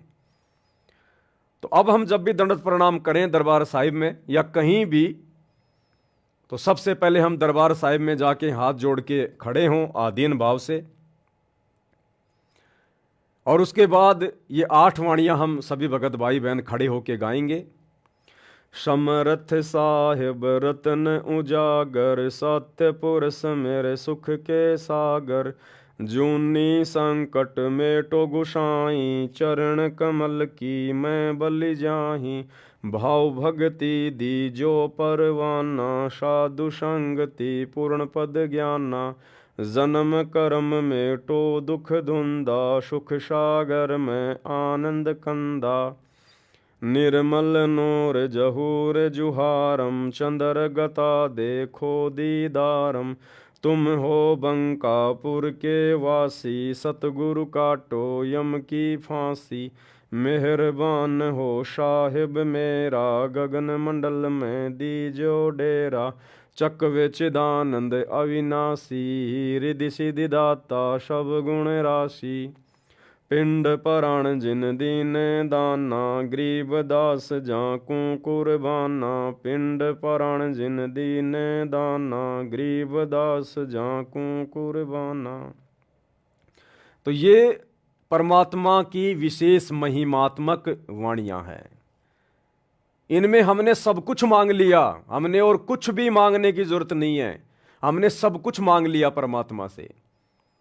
और बार बार जब हम इस प्रकार से गुरुदेव की महिमा करेंगे निष्काम भाव से, हमारे अंदर कोई इच्छा नहीं होनी चाहिए कि इन वाणियों के माध्यम से मैं गुरु जी से कुछ मांगूं, कुछ मांग रहा हूं। नहीं, हमने तो केवल उनकी महिमा में वाणियां उनको समर्पित करनी है। लेना देना वो परमात्मा पे छोड़ दो। जब लग भक्ति सह कामना, तब लग निष्फल सेव। कहे कबीर वे क्यों मिले निष्कामी निज देव। तो इन वाणियों में सब कुछ आ गया। हमने इन वाणियों में संसार का धन भी मांग लिया जितना हमें आवश्यक है। हमने अपने स्वस्थ शरीर के लिए भी हमने परमात्मा से कामना कर ली, हमने प्रार्थना कर ली। जन्म मरण का रोग समाप्त करवाने के लिए भी हमने परमात्मा से जो है प्रार्थना कर ली। हमने सब कुछ मांग लिया, हमने इन वाणियों में सब कुछ मांग लिया। लेकिन परमात्मा इन वाणियों को उस समय स्वीकार करेगा जब आप सच्चे भाव से, सच्चे हृदय से और एकमात्र अपने गुरु को ही अपना परमात्मा मान के उनके सामने वाणियां बोलोगे। अगर आपके दरबार साहिब में गुरु जी के अलावा दादा गुरु जी की फोटो रखी है, पंडित चिदानंद जी की फोटो रखी है, गरीबदास जी की फोटो रखी है, स्वामी रामदेवानंद जी की फोटो रखी है, तो ये वाणियां परमात्मा स्वीकार नहीं करेगा। क्योंकि आपके दरबार में तो 5-5 पति बैठे हैं, 5-5 पति, और 5-5 पतियों वाली औरत कभी भी सुखी जीवन नहीं जी सकती। महाभारत की द्रौपदी का उदाहरण है। हमने पतिव्रता पद पे आकर ये वाणियां अपने गुरुदेव को समर्पित करनी पड़ेंगी सच्चे हृदय से। हमारे शौपन में भी गुरुदेव के अलावा दूसरा कोई कबीर भगवान नहीं होना चाहिए। शौपन में भी तब ये वाणियां गुरुदेव को स्वीकार होंगी। और कहते हैं राम नाम रटते रहो जब तक घट में प्राण, और कबू तो दीनदयाल के भिनक पड़ेगी कान।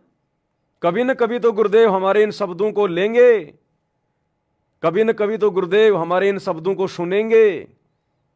सुनने को तो गुरुदेव हमेशा ही सुनते हैं, लेकिन जिस दिन हम सच्चे भाव से सुनाएंगे उस दिन गुरुदेव इनको सुनेंगे।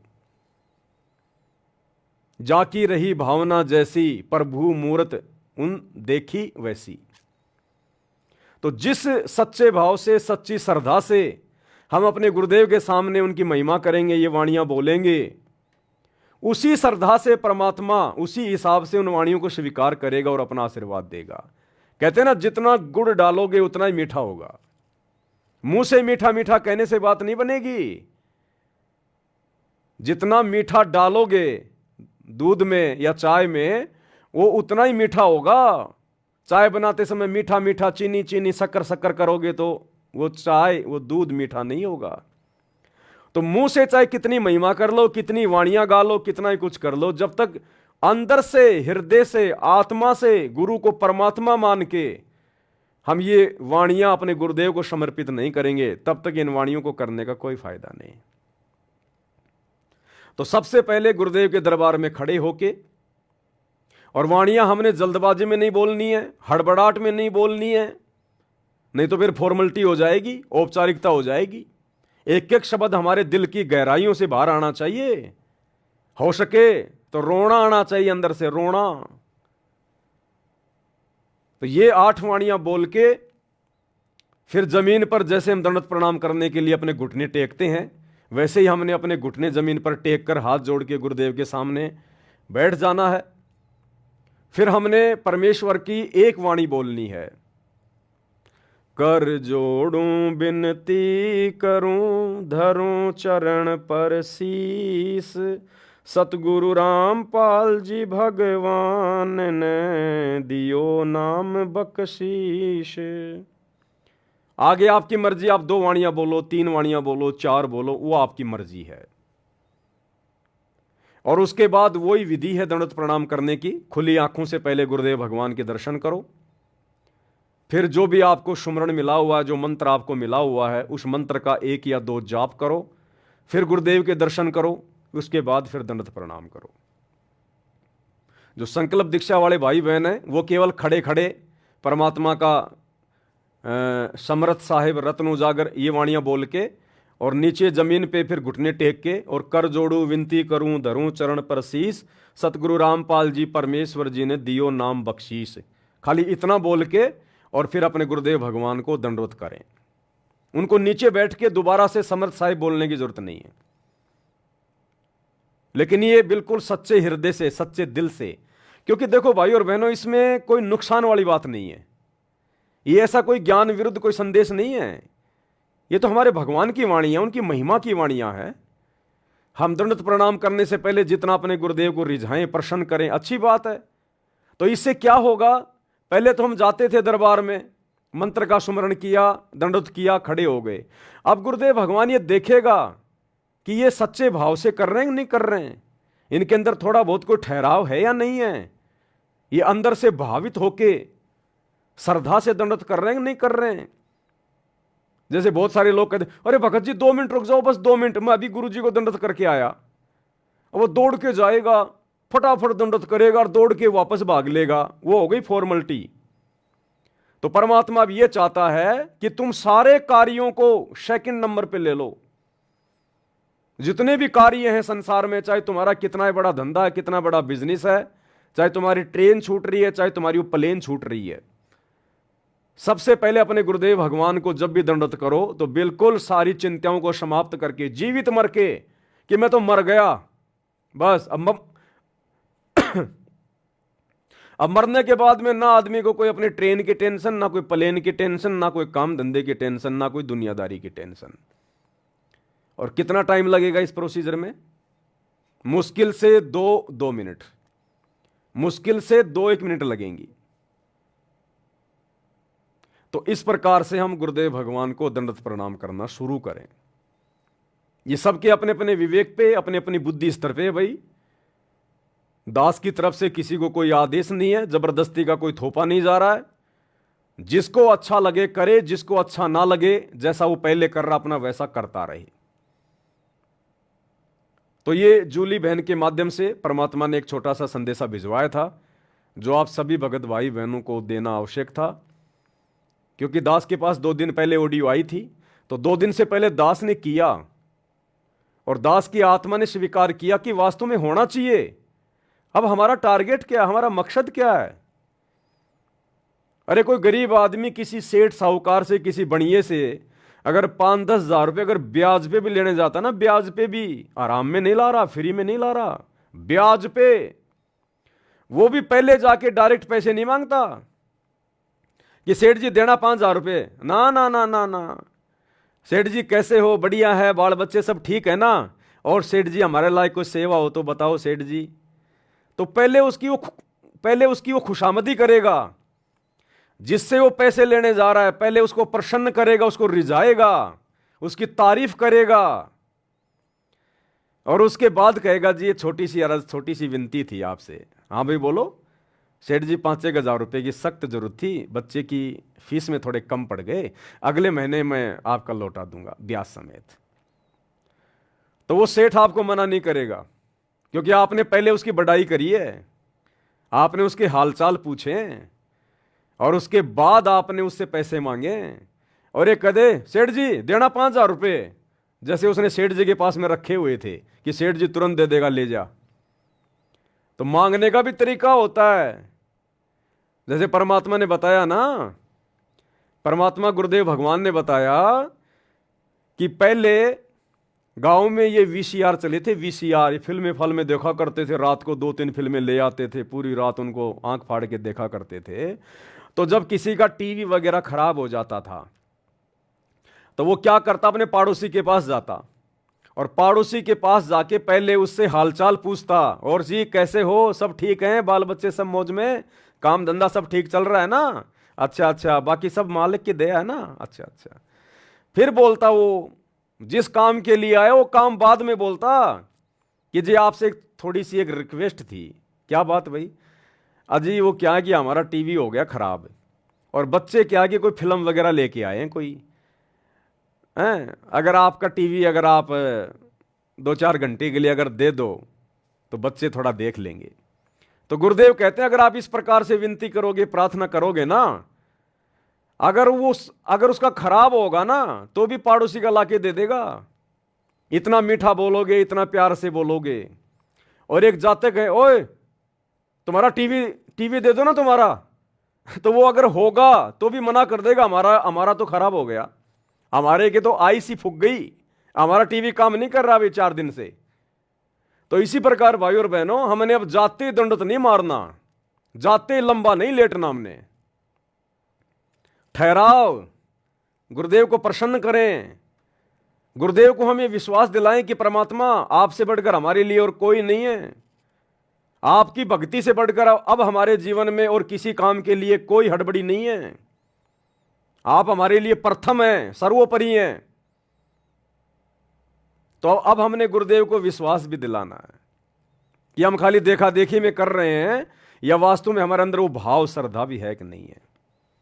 तो इस प्रकार से हमने अपने गुरुदेव भगवान की गैर हाजिरी में ध्यान रखना भाइयों और बहनों, ये जो दंडवत प्रणाम करने की विधि है ये केवल गुरुदेव की गैर हाजिरी में। अगर गुरुजी साक्षात सामने खड़े हैं प्रत्यक्ष, तो फिर हमने समर्थ साहिब वाला शब्द नहीं बोलना, फिर हमने टाइम नहीं लगाना ज्यादा। अगर गुरुजी सामने खड़े हैं, प्रत्यक्ष खड़े हैं, जैसे हम कभी आश्रम में गए, सामने गुरुदेव हैं, या अचानक से आपके घर पे आ गए गुरुजी, तो फिर आपने खड़े होके 2 मिनट वाणियां नहीं बोलनी। गुरुजी को हमने वेट नहीं करवाना, इंतजार नहीं करवाना, क्योंकि गुरुजी प्रत्यक्ष में खड़े हैं। उस समय हमने तुरंत जमीन पर घुटने टेक देने हैं और जो भी आपको 1 या 2 मंत्र मिला हुआ है तुरंत उसका जाप करें और तुरंत गुरुदेव को दंडवत प्रणाम करें। अगर गुरुदेव सामने खड़े हैं, प्रत्यक्ष खड़े हैं, तो फिर हमने बहुत ही शॉर्ट में दंडवत करना है, बहुत ही शॉर्ट में, ताकि हमारे कारण हमारे गुरुदेव को खड़ा ना रहना पड़े। और गुरुदेव की गैर हाजिरी में हमने इस प्रकार से दंडवत प्रणाम करना है, जो अभी परमात्मा ने जूली बहन के माध्यम से ऑडियो भिजवाई है। शांति से, इत्मीनान से, धैर्य के साथ में समरथ साहेब रत्न उजागर ये 8 वाणियां जमीन पे घुटने टेकिए, प्यार प्रेम से, आदीनी भाव से गुरुदेव के लिए 1-2 वाणियां बोलिए, जो भी आपका मन करे, जो भी आपकी इच्छा करे। जरूरी नहीं है कि खाली वो ही बोलनी है कि भैया कर जोड़ूं, विनती करूं। जो भी वाणियां आपके अंदर से, जो भी वाणियां निकल जाएं, वही वाणियां बोल दो, 2, 4, 5 आपकी इच्छा। और उसके बाद आराम से अपना मंत्र का स्मरण करते हुए अपने गुरुदेव भगवान को दंडवत प्रणाम करें। यह गुरुदेव की गैर हाजिरी की प्रोसीजर है। गुरुदेव की गैर हाजिरी में हम चाहे आश्रमों में जाएं, चाहे कहीं भी जाएं। मान लीजिए गुरुजी आश्रम में है, अब ये तो है नहीं कि हम आश्रम में गए गुरुजी हमारे को सामने मिलेंगे खड़े, तो आश्रम में जाएंगे, दंडवत प्रणाम स्थल पे जाएंगे, वहां जब दंडवत करेंगे तो वहां भी हमने इसी प्रकार से शांति से, धैर्य से, इत्मीनान के साथ 8 वाणियां बोल के हमने दंडवत प्रणाम करना है। हाँ, आश्रम में अगर गुरुजी हमारे सामने खड़े हैं और हमें दंडवत प्रणाम करने का मौका मिल गया तो हमने तुरंत दंडवत करना है। जैसे गुरुजी सामने से आ रहे हैं तो सभी भाई बहन क्या करेंगे, तुरंत दंडवत करेंगे परमात्मा को। अब तुम वाणियां खड़े खड़े बोलते रहोगे, गुरुजी आगे निकल जाएंगे। तो जब गुरुजी प्रत्यक्ष खड़े हैं तो हमने तुरंत दंडवत करना है, फटाफट अपना 1 मंत्र का स्मरण करके और तुरंत हमने आंखों से गुरुदेव के दर्शन करके तुरंत उनको दंडवत करना है। लेकिन गुरुदेव की गैर हाजिरी में अपने घर पे आश्रम में कहीं भी हमने बहुत ही शांति से धैर्य से इन 8 वाणियों को पहले बोलते हुए उसके बाद मालिक को दंडवत प्रणाम करना है। ये हमने ध्यान रखना है भाई और बहनों। उसके बाद में एक ऑडियो और आई है जूली बहन की, वो भी दास साहब को सुना देता है। उसमें परमात्मा ने हम सब की सतलोक में ले जाकर गुरुदेव भगवान ने हमारी परीक्षा ली। देखो भाई और बहनों, इन पुस्तकों के ऊपर जो वीडियो बन रहे हैं ना, ये जितनी भी पुस्तकें गुरुदेव ने लिखी हैं और ज्यादातर के ऊपर वीडियो बन चुके हैं। जो मुख्य मुख्य पुस्तकें हैं, तीनों समय की आरतियों का सरलार्थ, सुबह के नित्य नियम पे वीडियो बन चुके हैं, रमेणी पे वीडियो बन चुके हैं, संध्या आरती पे वीडियो बन चुके हैं, कबीर सागर का सरलार्थ इतना मोटा ग्रंथ उस पे वीडियो बन चुके हैं 60, मुक्ति बोध उस पे वीडियो बन चुके हैं 40, धरती पर अवतार, भक्ति से भगवान, जीने की राह, जब जब भूल पड़े, और भी बहुत सारी पुस्तकें जिनके ऊपर वीडियो बन चुके हैं और आगे भी वीडियो धीरे धीरे बनेंगे। तो परमात्मा हमारी रिहर्सल भी तो देखेगा कि ये खाली देख रहे हैं, फोकट में अपने मोबाइल का इंटरनेट खर्च कर रहे हैं, या इन कुछ सीख भी रहे हैं, अपने जीवन में उन बातों को लागू भी कर रहे हैं, नहीं कर रहे हैं, खाली देखा देखी में काम चल रहा है। तो परमात्मा हमारी परीक्षा भी लेता है। तो क्या परीक्षा ली परमेश्वर ने? एक छोटी सी ऑडियो जूली बहन ने भेजी है, 6 मिनट 25 सेकंड की। बंदी छोड़ सतगुरु रामपाल जी भगवान जी की जय हो बंदी छोड़ की लौट को नहीं और की। सत्ताई भाई जी दासी परमात्मा जी को शाम को छोटी भोग आरती के साथ में भोग लगा रही थी, तो मालिक जी ने दिखाया, परमात्मा जी ने दिखाया एक समुद्र का किनारा है कि कोई नदी का किनारा है, पता नहीं एक किसी किनारा है। वहाँ पे परमात्मा बैठे, एक पत्थर पड़ा है, उसके ऊपर पद्मासन के साथ में बैठे हुए हैं, जैसे नीली वाली फोटो में बैठे हैं इसी तरह से। और उस जो पानी भरा ना, नदी है, उसी में से बहुत सारे कछुआ निकल के परमात्मा की तरफ जा रहे हैं। बहुत सारे लाखों करोड़ों अरबों को ऐसी संख्या में होंगे, बहुत सारे कछुआ जा रहे हैं। सभी लोग परमात्मा की तरफ बढ़ते जा रहे हैं और सभी लोग जहाँ परमात्मा बैठे, परमात्मा उन्हें देख के मुस्कुरा रहे हैं। और जब सारे कछुआ जाकर वहाँ खड़े हो गए तो परमात्मा जी कह रहे कि हमें यही देखना था, तुम संसारी रूप संसार में रह करके इसी तरह आप सभी लोगों ने परमात्मा की भक्ति करी। क्योंकि हमें जब परिस्थितियाँ खराब होती नजर आती है तो हमें कछुए की तरह रहना चाहिए। कछुआ के ऊपर जब कोई आपत्ति आती है तो अपने आप में अंदर से मिट जाता है, और जब आपत्ति खत्म हो जाती है तो अपने आप को बाहर आ जाता है। इसी तरह से आप लोगों ने किया बहुत अच्छे पे, परमात्मा ने ऐसे हाथ के आशीर्वाद दिया तो हम सभी भाई बहन है ना मनुष्य रूप में आ गए। और एक सबसे बड़ा कछुआ था, सबसे बड़ा आगे चल रहा था। जब परमात्मा ने आशीर्वाद दिया तो वो सबसे बड़ा कछुआ जो था ना, वो पवन भैया जी आप जी थे। तो सबसे आगे आप थे, फिर बाकी के सारे भाई बहन पीछे थे। फिर सभी लोग है ना आगे चल के पर, और एक तरफ से दिखाया परमात्मा ने, एक तरफ से दलदल सा भरा है, दलदल सा, उसी दलदल से भी कछुआ निकल के आ रहे हैं। वो तो ऐसी मिट्टी में सने हैं, गंदे से हैं, और जो पानी में से निकल के आ रहे हैं वो एकदम साफ अच्छे, बहुत चमक मार रहे हैं कछुआ वो जो अच्छे से पानी से निकल के आ रहे हैं। फिर परमात्मा ने आशीर्वाद दिया, सारे मनुष्य बन गए, सभी सब सेवक भाई बहन बन गए। फिर परमात्मा ने सारा किया, एक दूसरे तरफ समुद्र है, उधर एक नाव है, नाव स्पीकर वाली होती, कौन सी दासी को कहना भी नहीं आता, पता नहीं कौन सी होती, वो चलती इंजन से। इसी तरह की वो नाव है, जो खेवट वाली होती वो नाव नहीं है, क्योंकि वो तो नाव समुद्र की लहरों में डूब जाएगी, पार हो ही नहीं पाएगी। उसी नाव में परमात्मा सभी भाई बहनों को बिठा लिया, फिर से उन सबको कछुआ बना दिया, सब लोग कछुआ के रूप में आ गए। और जो गंदे कछुआ थे उनके कारण एक दूसरी नाव है और उसमें बैठ गए। परमात्मा कह रहा तुम्हारा इस युग में तो उद्धार होगा नहीं, अगले युग में तुम्हें देखेंगे। तो उनको दूसरे नाव में बिठा दिया। वो उनके साथ में कोई और खेवट को खे रहा है, कहीं इधर उल्टा मार जाती कि उधर घूम जाती, अल्ट पल्ट कर रही इस तरह से। और जिस नाव में हम बैठे स्पीकर वाली जो कौन सी भी होती जो भी हो, वो एकदम तेज परमात्मा जिसको स्पीड में चला रहा है, एकदम लहरों से उठाते हुए लहजा चली जा रही है नाव, खूब लहरों ऊपर ऊपर उछल रही है, पानी की लहरें समुद्र की खूब तेज तेज है। और परमात्मा बिल्कुल डर गए हैं। हम सभी भाई बहन जितने ना कछुआ रूप में सब परमात्मा की महिमा शब्द गाते हुए जा रहे हैं।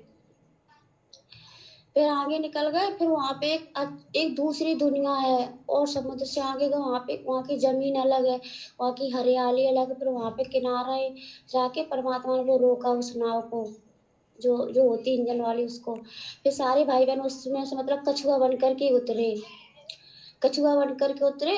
और वहाँ पर जब हम अंदर को गए, बहुत हरियाली बहुत है, वहाँ पे भी एक परम पिता परमात्मा सतगुरु रामपाल जी अपने दूसरे रूप में वहाँ पे विराजमान है। और हम जब सब लोग पहुंचे तो परमात्मा ने आशीर्वाद दिया, तो हम सब लोग फिर मनुष्य बन गए। तो परमात्मा जी कह रहे जो दूसरे परमात्मा रूप में बैठे हैं ना, वहाँ पे वो हरियाली सी है, वहाँ पे एकदम चट्टान, वहाँ के घर सोने के बने, बहुत अच्छी जगह है वहाँ पे। सतलोक ही होगा, और क्या होगा, और सतलोक से तो कोई सुंदर जगह हो ही नहीं सकती है।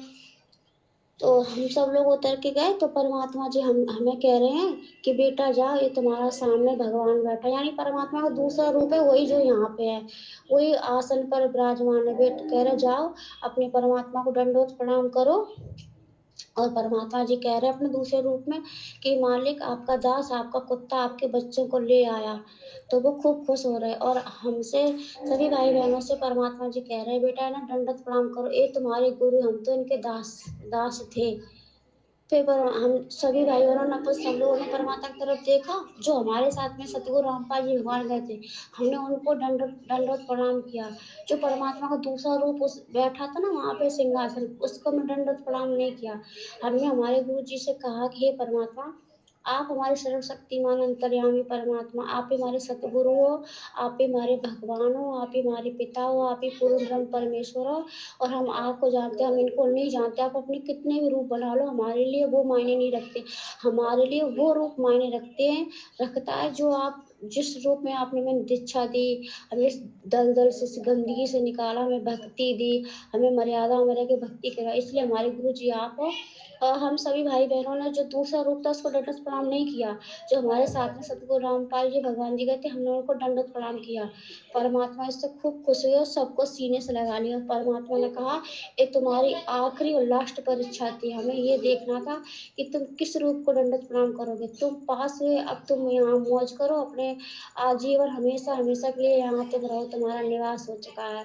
और फिर वो जो परमात्मा का रूप हमारे साथ यहाँ से गया था, वो वाला रूप जो वहाँ पे जो बैठा हुआ था सिंहासन पे, उसमें समा गया। फिर वो परमात्मा को खुश खुश होने लगे। हमने कहा अभी सभी भाई बहन हैं, आप सभी लोग कह रहे हैं हमारे गुरु जी हैं जो हमारे साथ हैं, बस हम उन्हीं को मानते हैं। आप कितने भी अपने रूप बना लो, पर हम उसको नहीं मानेंगे, हम उसको मानेंगे जो हमारे साथ था। बस परमात्मा ने इतना ही दिखाया। बंदी छोड़, सतगुरु रामपाल जी भगवान जी की जय हो। तो वो ऑडियो आपने सुनी भाई और बहनों। देखो लास्ट में भी हमारी परीक्षा होगी, अंत में भी, कि हमने गुरु जी को क्या मान रखा है। ये त्रिकुटी पे लेता है परमात्मा परीक्षा, इस प्रकार का ये सतलोक बना के पूरा सिस्टम सेट करके, क्योंकि त्रिकुटी हमारा लास्ट एंड फाइनल होता है इस काललोक से। तो वहां भी परमात्मा हमारी परीक्षा लेगा कि अभी तक इनकी आस्था गुरु में है, या दाढ़ी मूंछ वाले नकली कबीर भगवान में, या किसी और देवी देवता में है। तो पहले तो परमात्मा ने दिखाया कि समुद्र है, समुद्र में से कछुए निकल रहे हैं। एक तरफ से जो कछुए हैं बहुत ही साफ सुथरे पानी से निकल रहे हैं, वो तो हैं सत्सेवक भाई बहन, जिनको संसार की कोई भी गंदगी नहीं लगी हुई है, निर्विकार हैं। और दूसरी तरफ जो कछुए निकल रहे हैं उसी समुद्र से, वो कीचड़ में सने हुए हैं, वो हैं सतलोक आश्रम मैनेजमेंट हरियाणा वाले, गुरुदेव के परिवार, ये कोऑर्डिनेटर, ये राजनीति के गंदे रंग में सने हुए, आरक्षणबाजी में सने हुए, दुनियादारी में फंसे हुए, इनको ना कोई ज्ञान ना कोई ध्यान, कोई लेना देना नहीं। गुरु के रहते सहते दाढ़ी मूंछ वाले कबीर को भगवान मान के पूज लो, रामचंद्र जी का अयोध्या में जाके भंडारा लगवा लो, इनसे कुछ भी करवा लो, इनको कोई होशो हवास नहीं है। तो वो कछुए बिल्कुल कीचड़ में सने हुए। तो परमात्मा ने उनको रिजेक्ट कर दिया कि भैया तुम जाओ, अभी तुम्हारा नंबर नहीं है। और सत्सेवक जो साफ सुथरे होके निकले थे समुद्र से, परमात्मा ने उनको एक इंजन वाली नौका में बैठाया, बिल्कुल वाटरप्रूफ नौका, और परमेश्वर उनको लेके गए। अब सतलोक में ले जाके परमात्मा ने छोड़ दिया सभी आत्माओं को, और वहां जाकर गुरुदेव भगवान ने कहा, क्योंकि वहां एक दूसरा रूप, और दूसरा रूप भाई और बहनों हमेशा हमें वही दिखाई देगा जो नीचे से हमें लेके जाता है। यह बात ध्यान रखना, हमें वही रूप दिखाई देगा। तो वहां गुरुदेव का एक दूसरा रूप है, वहां तेजो में, क्योंकि गुरुजी यहां जब आते हैं अपने रूप को हल्का करके आते हैं, नहीं तो हमारी चरम दृष्टि उनको देख नहीं पाएगी। तो गुरुदेव ने हमें सतलोक में सिंहासन के पास ले जाकर कहा कि बच्चों, ये सामने तुम्हारे पिताजी बैठे हैं, तुम्हारे परमात्मा हैं, और मैं तो इनका नौकर था जो मैं नीचे से तुम्हें ऊपर लेकर आया हूं। ये तुम्हारे असली भगवान, तुम्हारे असली गुरुजी, आप इनको दंडवत प्रणाम करो। तो हम सत्सेवकों को सारी बातें ध्यान थी, हमें सब कुछ पता था कि साथ संगति में हमने क्या सीखा, क्या समझाया जाता था, गुरुजी के सत्संगों में हमें क्या सीखने को मिला। तो हम सभी सत्सेवक भाई बहनों ने उल्टा अपने गुरुजी को ही दंडवत प्रणाम किया। उस सिंहासन पर बैठे हुए तेजो में शरीर को दंडवत प्रणाम नहीं किया हमने अपने गुरुजी को ही दंडवत प्रणाम किया कि हमारे परमात्मा, हमारे कबीर आप हैं, हम आपके सिवा किसी को नहीं जानते। अगर आप सिंहासन पे बैठोगे तो आपको दंडवत प्रणाम करेंगे, आपके अलावा चाहे कितने रूप आप खुद ही क्यों ना बना लो, हम दंडवत प्रणाम नहीं करेंगे। हमारे दिल में, हमारे मन में, हमारे शरीर के रोम रोम में केवल आप, हमारे गुरुदेव भगवान बसे हुए हैं, केवल आपकी सूरत बसी हुई है। इसके अलावा चाहे कोई कितना बड़ा भगवान आ जाओ, हमारे लिए कुछ नहीं है। तो गुरुदेव भगवान बड़े प्रसन्न हुए, बड़े खुश हुए, सबको सीने से लगाया और कहा कि बच्चों, ये तुम्हारी लास्ट परीक्षा थी। अगर यहां तुम धोखा खा जाते, अगर तुम जल्दबाजी में, देखा देखी में, तो बच्चों फिर तुम मुझे वापस नीचे डालने पड़ते, नीचे पटकने पड़ते। फिर उसके बाद गुरुदेव भगवान खुद उसी सिंहासन पे जाके बैठे और अकेले हमारे गुरुदेव भगवान का रूप हो गया। उसके बाद फिर हमने वहां उनको दंडवत प्रणाम किया। ये हमारी लास्ट परीक्षा थी। अब ये परीक्षा क्यों ली परमात्मा ने? अभी तो परमात्मा देखो हमारे को नकल करवा रहे हैं। ये जूली बहन के माध्यम से इस प्रकार के संदेश देके परमात्मा हमें नकल करवा रहे हैं ताकि हम त्रिकुटी पे फैल ना हो जाएं। कहीं सतलोक में ले जाकर परमात्मा हमारी परीक्षा ले हम वहां पर फैल ना हो जाएं। कहीं जल्दबाजी में आके कि लो जी हम तो आ गए सतलोक में, गुरुजी भाई हमारे गुरुजी साइड में खड़े हैं जो हमें नीचे से ऊपर लेकर गए, और हम सिंहासन पर बैठे तेजो में रूप को जाके दंडवत प्रणाम मार दें, मर जाएंगे, फंस जाएंगे। जल्दबाजी नहीं करनी। अब ये शिक्षा हमें कहां दी परमात्मा ने? ये शिक्षा हमें परमात्मा ने कबीर सागर में दी। जब राजा वीर सिंह बघेल की छोटी रानी सुंदर देई, जिसने गुरु से नाम ले लिया था लेकिन वो भक्ति थोड़ा ऐसे कर रही थी, डगमग थी, अंत समय आया, यम के दूत आए, उसको लेकर गए। तो वहां जाकर उसने पुकारा कि मेरे धनी तुम नहीं हो, मेरे धनी तो मेरे गुरुजी हैं, तुम मुझे नहीं लेकर जा सकते। तो यमदूतों ने कहा कि अपने धनी को याद कर ले, अगर तेरा कोई धनी है तो सुंदरदेव ने अपने गुरुजी को याद किया, क्योंकि उसको पता चल गया कि गुरुजी जो बात कहा करते थे बिल्कुल सही है। यहां तो यम के दूत आ गए, भाई मैं तो भक्ति को हल्के में ले रही थी। उसने हृदय से अपने गुरुदेव को याद किया। गुरुदेव वहां जाकर, ये तो शब्द स्वरूपी राम है, प्रकट हो गए। यमदूतों से छुड़वाया, वहां पर जो है प्रकाश ही प्रकाश हो गया, और यमदूत उस प्रकाश से डर के भाग गए। अब परमात्मा उस आत्मा को लेकर गुरु रूप में जो 650 साल पहले आए थे, उस रूप में आत्मा को लेकर कहां गए? सचखंड में। और सचखंड में सुंदरदेई ने देखा कि सामने बड़ा सिंहासन है और सिंहासन पे परमात्मा बैठा हुआ है, और सुंदरदेई ने जाकर उसको दंडवत मार दिया। अपने गुरुजी की तरफ ध्यान नहीं दिया, सुंदरदेई ने जाके सिंहासन वाले परमात्मा को, तेजोमय शरीर को दंडवत कर दिया। और तेजोमय शरीर वाले ने कहा सुंदरदेई के सतगुरु से, जो साइड में खड़े थे, कि हे कड़िहार, हे सतगुरु, तू मेरी आत्मा को यहां ले आया, मैं तेरे से बड़ा प्रसन्न हूं। इस आत्मा को यहां लाने में इतनी देर क्यों कर दी? तो उन्होंने बताया जी ऐसे ऐसे इसकी भक्ति पूरी नहीं हो पाई थी, ऐसा है वैसा था। फिर उस आत्मा को डांटा, उसको फटकारा कि तूने नाम लेने के बाद मर्यादा क्यों तोड़ी, तूने सुमरण अच्छे से क्यों नहीं किए, तू आ कैसे गई तू सतलोक में? इसको वापस नीचे पटको, उसको वापस नीचे पटका गया। वो फेल हो गई वहां पर। जबकि हम सत्सेवक भाई बहन सफल हुए। हमने केवल अपने गुरुदेव को ही मुड़ के दंडवत प्रणाम किया कि गुरुदेव आपके अलावा हम नहीं जानते किसी को।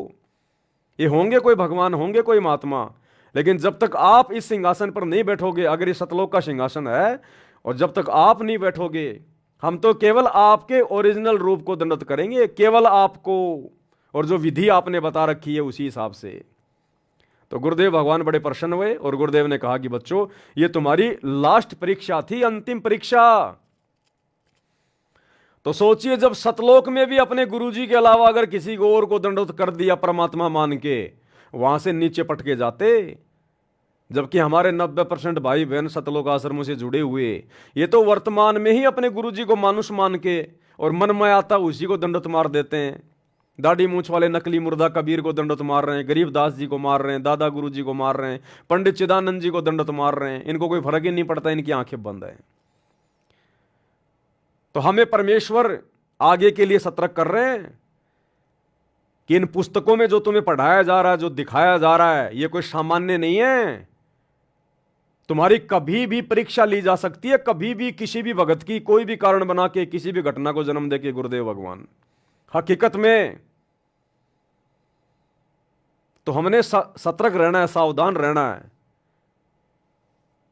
और 26 मार्च 2025 से मुसलमान नहीं समझे ज्ञान कुरान, इस पुस्तक के ऊपर वीडियो बनने शुरू हो जाएंगे। यह पुस्तक मुस्लिम समाज से जुड़े हुए भाई बहनों को तो संदेशा देगी देगी, उनको तो वास्तविक अल्लाह की जानकारी देगी देगी। साथ में हम सत्सेवक भाई बहनों के लिए इसमें बहुत बढ़िया शिक्षा है, बहुत गहरी गहरी शिक्षाएं हैं। ये कोई सामान्य पुस्तक नहीं है, ये अल्लाह कबीर के द्वारा लिखी गई है। ये वास्तव में आसमानी पुस्तक है, रियल आसमानी पुस्तक है। ये तौरात, जबूर, इंजिल, कुरान शरीफ, ये आसमानी पुस्तकें नहीं है, ये तो शैतान के द्वारा बख्शीश की गई हैं। और ये मुसलमान नहीं समझे ज्ञान कुरान जो सतगुरु रामपाल जी परमेश्वर जी ने लिखी है, ये है रियल आसमानी पुस्तक है। क्योंकि आसमान में अरस के कुर्स पर विराजमान, तकत पर, सिंहासन पर विराजमान कबीर भगवान सतगुरु रामपाल जी ने ये पुस्तक लिखी है। तो ये आसमानी पुस्तक है, इसमें सतलोक का ज्ञान है, वास्तविक अल्लाह का ज्ञान है। तो ये है वास्तव में आसमानी पुस्तक है, बाकी तो शैतान के द्वारा लिखी हुई है, काल के द्वारा। तो मुसलमान समाज से जुड़े हुए भाई बहनों को तो ये पुस्तक संदेशा देगी देगी, अगर कोई समझना चाहेगा तो। इसके साथ साथ सतगुरु रामपाल जी के जितने भी फॉलोवर हैं, उनको ढेर सारी शिक्षाएं मिलेंगी और गुरु जी के प्रति हमारा भाव बढ़ेगा, हमारी लगन बढ़ेगी, हमारा समर्पण बढ़ेगा। दूसरा, ये पुस्तक पढ़ना इसलिए भी बहुत जरूरी है क्योंकि जूली बहन के माध्यम से परमात्मा ने दिखाया, ऑडियो मैंने आपको भेज दी। गुरुदेव भगवान जो है डंडा लेके बैठे, डंडा लेके, और पूछ रहे हैं कि पुस्तक में पढ़ाया गया, बोल तूने क्या समझा, क्या सुना। और जो नहीं बता रहा उसको डंडा मार रहे हैं। और एक बोला, गुरुजी मेरे को लगी। बोला लगी तो फिर ध्यान से क्यों नहीं पढ़ी?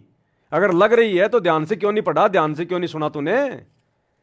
बोला गुरुजी हमारे क्या काम की, ये मुसलमानों की पुस्तक, ये तो मुसलमान भाइयों के लिए है। तो गुरुदेव ने कहा कि मुसलमान भाइयों को समझाएगा कौन नालायक? उन मुसलमान भाइयों को तुम ही तो समझाओगे। और जब तुम ध्यान से नहीं पढ़ोगे कि कौन सी आयत है, कौन सी पुस्तक है, उसमें क्या लिखा हुआ है, अल्लाह कौन है, शैतान कौन है, तो उन मुसलमान भाई बहनों को, मेरे बच्चों को पढ़ाएगा कौन, समझाएगा कौन, उनकी शंकाओं का समाधान कौन करेगा? तो ये मत कहना दोबारा कि ये तो मुसलमान भाइयों के लिए है। तो गुरुदेव ने एक मारा उसके खींच के डंडा। तो कहने का मतलब भाई और बहनों, ये पुस्तकें हैं, हमें अंदर ही अंदर हमारे को ये तैयार कर रही हैं, दृढ़ कर रही हैं। ये परमात्मा का एक मिशन है।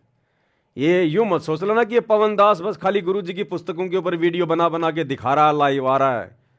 ये एक मिशन है परमात्मा का, आत्मा को तैयार करने का एक मिशन है ये।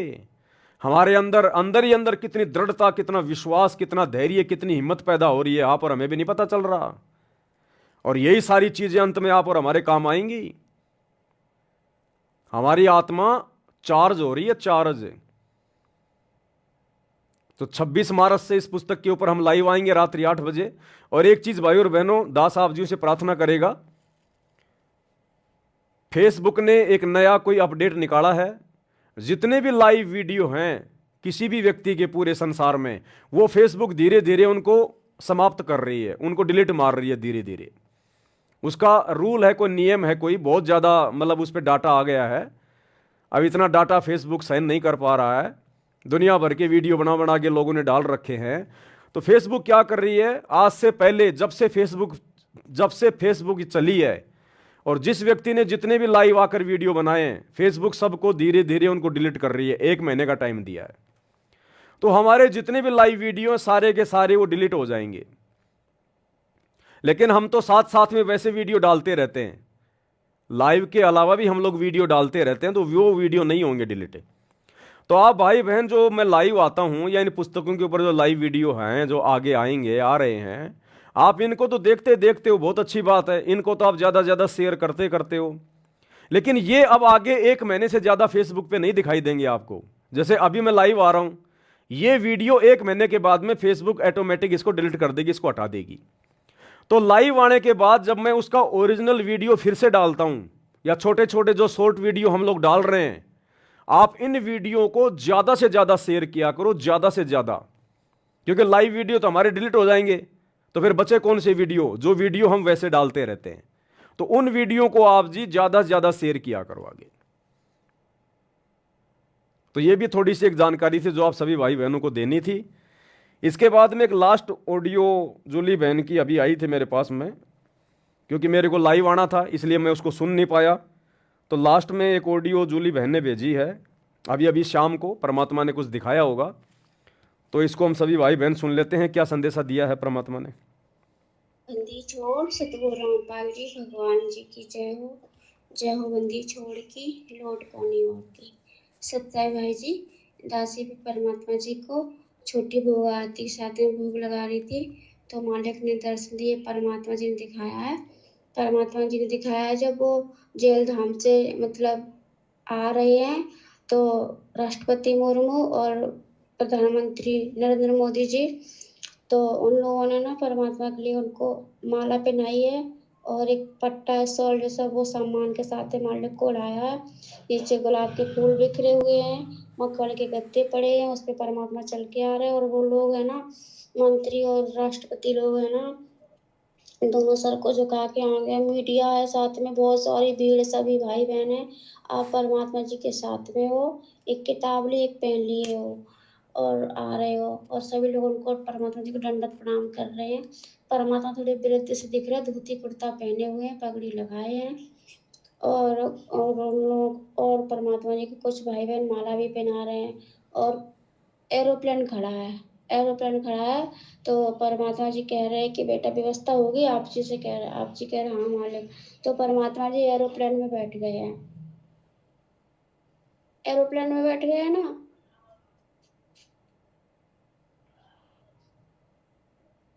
अच्छी कोरोना आ जाता है। एरोप्लेन में बैठ के परमात्मा जी ना सीधे वो जगन्नाथ के मंदिर को निकल गए हैं। सभी परमात्मा जी जगन्नाथ के जो मंदिर है ना, सीधा परमात्मा जी वहाँ पर गए हैं। परमात्मा जी को एरोप्लेन वहाँ पे रुका है, परमात्मा जी वहाँ पे उतरे एरोप्लेन से, आप हैं और सभी सत्सेवक भाई बहन हैं जो भी हैं परमात्मा जी के साथ में हैं, और वहाँ पे बहुत सारे पंडा लोग परमात्मा के दर्शन के लिए एकदम दौड़े परमात्मा जी को दंडवत प्रणाम कर रहे हैं।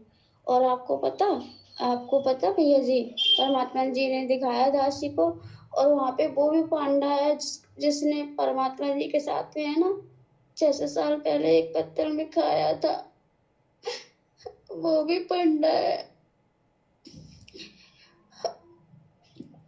वो भी पंडा है जो परमात्मा शब्द गाते हैं, एक पत्तल में जेवे ऐसा गुलाम रामपाल ऐसा शब्द गाते, वो पंडा भी है। इसके साथ में परमात्मा जी ने एक ही पत्तल में खाया था। जिसने परमात्मा को देख के अछूत बोला था ना, जिसको कोढ़ का रोग लग गया था, वो पांडा भी है। और परमात्मा जी ने दिखाया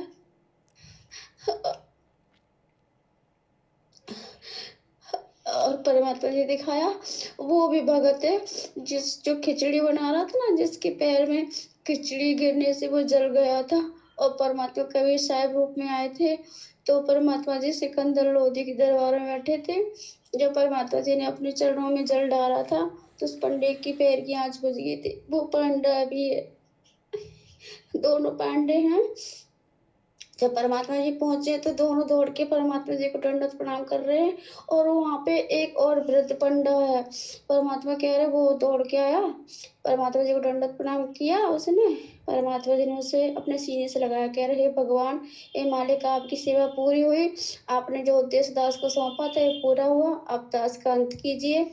तो परमात्मा कह रहे करूंगा अभी नहीं। तो फिर परमात्मा के बगल में बैठ गया। परमात्मा कह रहे हमें उदाहरण बनाने थे इसलिए हमने तुमको अभी तक रखा है। और वो खूब रो रहे हैं। जिसने परमात्मा जी के साथ में भंडारा भी आया था 600 साल पहले, वो भंडारा करे, वो पंडे लोग रो रहे हो, जो पंडे लोग और है ना वो भी बहुत रो रहे हैं। कह रहे प्रभु आपने दास को दर्शन देके कृत्य किया, आपके दर्शन हुए भगवान, कितना समय लगाया आपने यहाँ आने में, हम कब से आपका इंतजार कर रहे, हमारी आंखें तरस रही थी आपके इंतजार में। तो परमात्मा जी कह रहे हमारा समय था जो निर्धारित कर रखा था, उसी समय आना था, अब हम यहीं रहेंगे और यहीं तुम सबको अपनी शरण में लेंगे। और भी बहुत से बच्चे जिन्हें हमें अपनी शरण में लेना, अब हमें वहाँ नहीं रहना, जो यहाँ का आश्रम है परमात्मा कह रहे हमें यहाँ नहीं रहना। बस परमात्मा ये सब दिखा रहे हैं,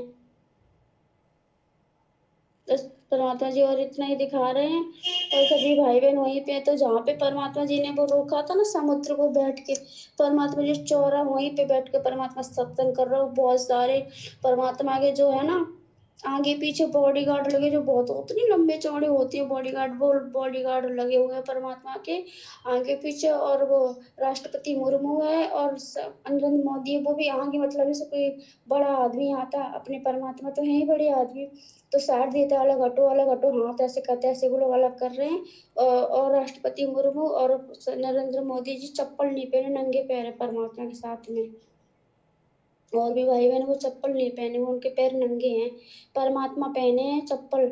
सॉरी भगवान जी, चरण पादुका होती नहीं जो राजस्थानी लोग पहनते, मैंने कभी देखा बड़े बड़े महाराजा को, उनके आगे से वो मुड़ी सी होती है, जूतियां होती हैं, आगे उनकी नोक ऊपर को ऐसी मुड़ी होती है, उसे क्या कहते पता नहीं, वो परमात्मा पहने हैं, मोजड़ी सी हैं वो परमात्मा जी पहने, सफेद कलर की चमक रही, हीरे मोती पन्ने से बहुत दमक रहे हैं। और परमात्मा सबको आशीर्वाद दे। सब इतनी तरह रो रहे चिल्ला रहे, बहुत जोर जोर से बिलख रहे हैं। बस परमात्मा जी ने इतना ही दिखाया। वो क्या ना दासी कुछ तो भूल जाती है, इतना टाइम कुछ होता है घर का, ऐसा लगता है कोई आना जाए बीच में, इसलिए दासी को जल्दी जल्दी बोलना पड़ता है। इसलिए क्षमा करें सभी भाई बहन, दासी को माफ करें। सत्ताज जो बंदी छोड़ के लोट कोनी और की बंदी छोड़, सतगुरु रामपाल जी भगवान जी की जय हो, की जय हो। अब भाई और बहनों क्या है, ये बातें तो हैं बिल्कुल सत्य, इनमें कोई दो राय नहीं है, लेकिन ये बातें उन लोगों के समझ में नहीं आएंगी जो लोग अभी सतगुरु रामपाल जी की शरण में नहीं हैं या जिनके पिछले संस्कार मजबूत नहीं हैं, तो उन लोगों की ये बातें समझ में नहीं आएंगी। ये बातें जिस समय हजरत मोहम्मद जी आए थे 1400 साल पहले,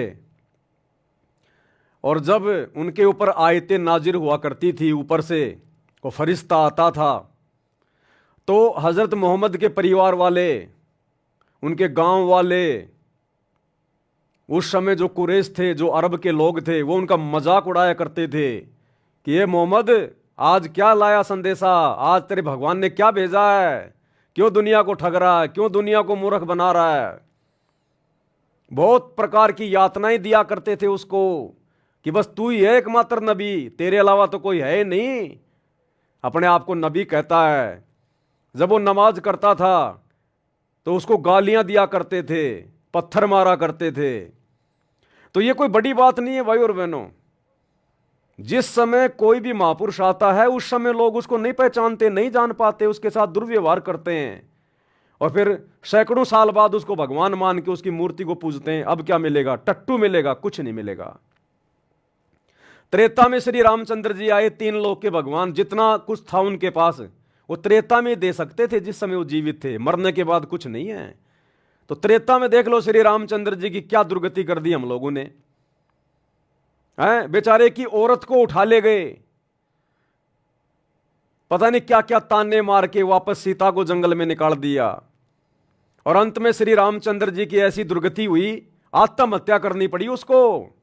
सरयू नदी में जाके छलांग मार के मरा, आत्महत्या करके, जिसको शास्त्रीय भाषा में कहते हैं जल समाधि ली। जल समाधि का मतलब डूब के मरना। कभी जिंदगी में ठंडा गिलास पानी का नहीं पिया होगा श्री रामचंद्र जी ने, और वो तो वैसे भी अपना कर्म भोगने के लिए आया था। नारद ने इसको श्राप दे रखा था। वो तो अपना कर्म भोगने आया था, यहां कोई किसी को भक्ति देने थोड़ी आया था, कोई किसी का मोक्ष करने थोड़ी आया था। वो तो अपना श्राप भोगने के लिए आया था। लेकिन उस समय उसको किसी ने नहीं माना, ना विष्णु माना, ना विष्णु का कोई अवतार माना, और सब ने उसके साथ में ऐसे ही बदसलूकियां की।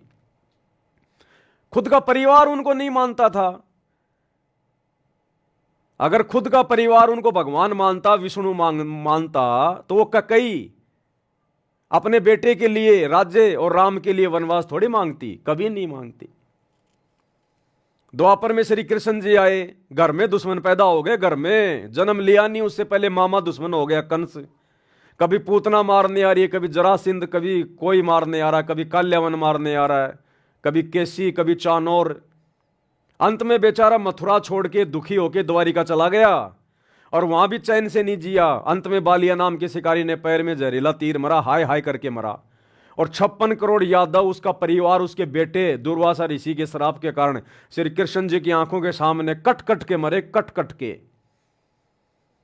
तो जिस व्यक्ति का पूरा परिवार, पूरा खानदान, पूरा समाज आंखों के सामने मर जाए, वो कभी सुखी हो सकता है क्या?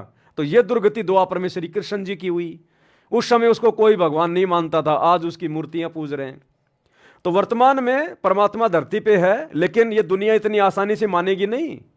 और जिन लोगों ने परमात्मा को पहचान लिया, परमात्मा ने पहचान करवाई, और जब वे आत्माएं अपने भगवान की, अपने गुरु की महिमा गाएंगे, तो दुनिया इतनी आसानी से नहीं समझ पाएगी।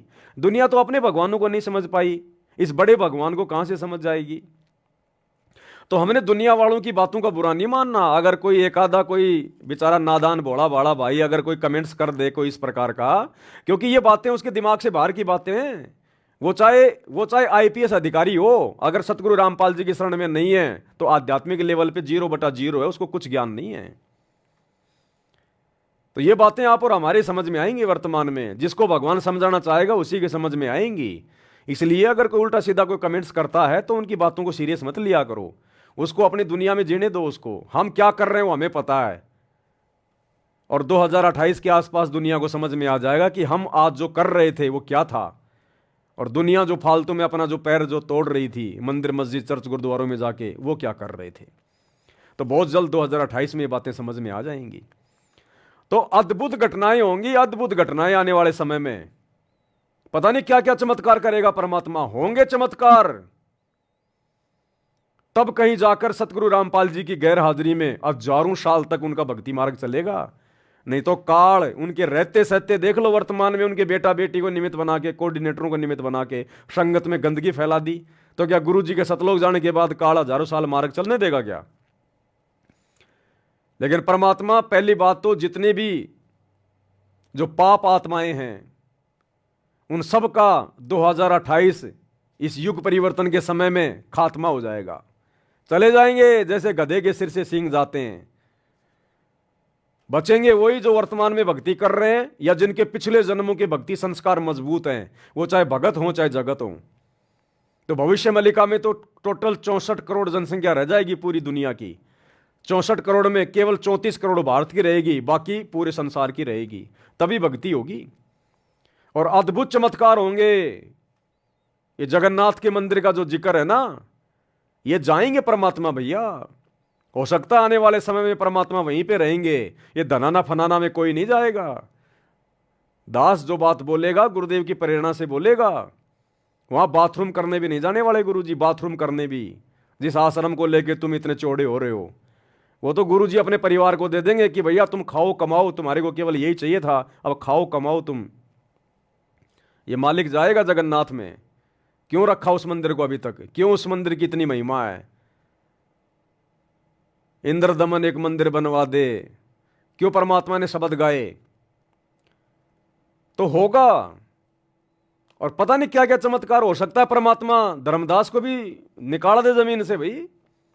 क्या पता परमात्मा धर्मदास जी को, जिसको जीवित समाधि दी थी दुनिया को विश्वास दिलाने के लिए, हजारों साल भक्ति मार्ग आगे बढ़ाने के लिए, क्या पता परमात्मा धर्मदास को निकाल दे जिंदा ऐसा का ऐसा।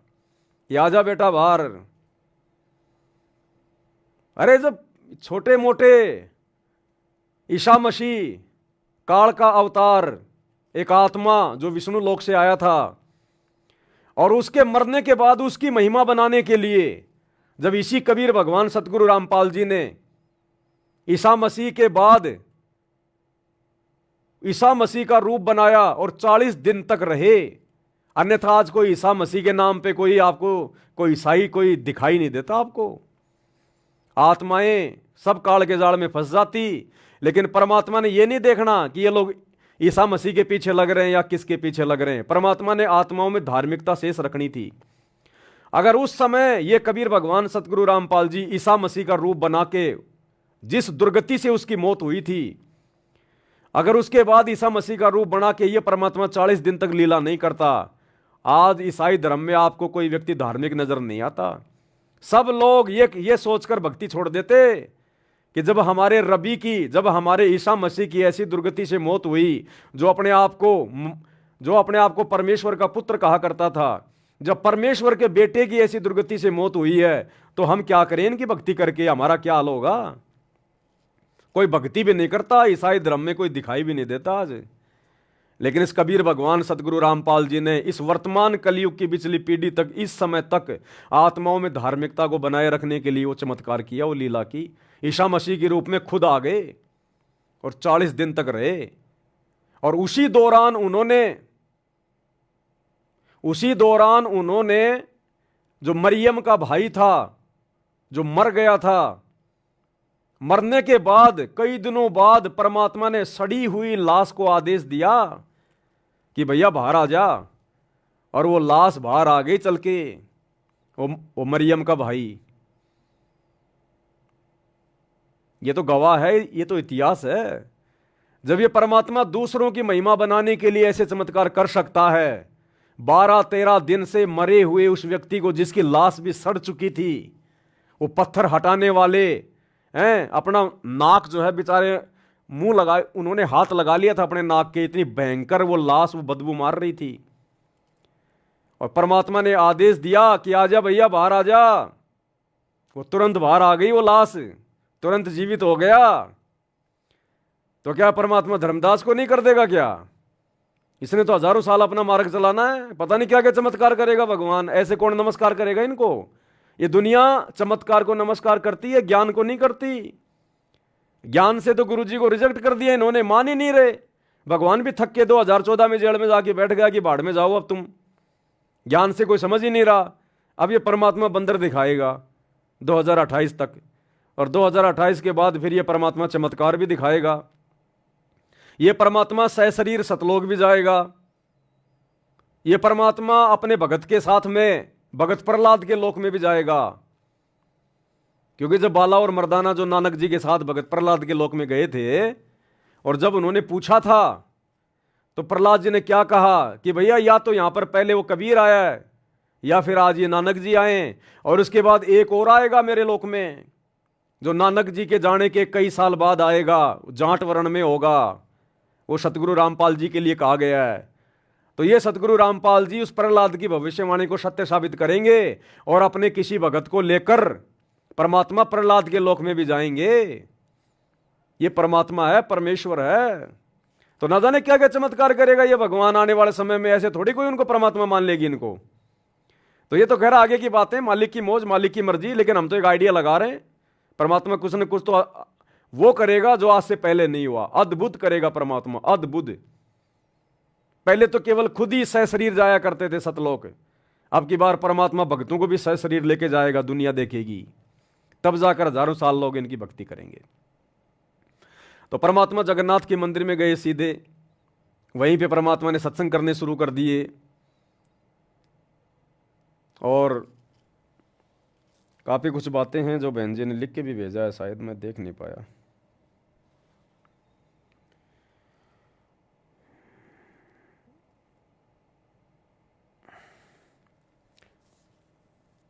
सतसाई भाई जी, परमात्मा जी उस पांडे के साथ में एक ही पत्तल में फिर से भोजन भंडारा राम कर रहे हैं। उसमें चावल राम और सब्जी राम है। परमात्मा की अपने हाथों से कभी उस पांडे को खिलाते हैं, कभी पांडा परमात्मा जी को खिला रहा है। दोनों आपस में रो रहे हैं।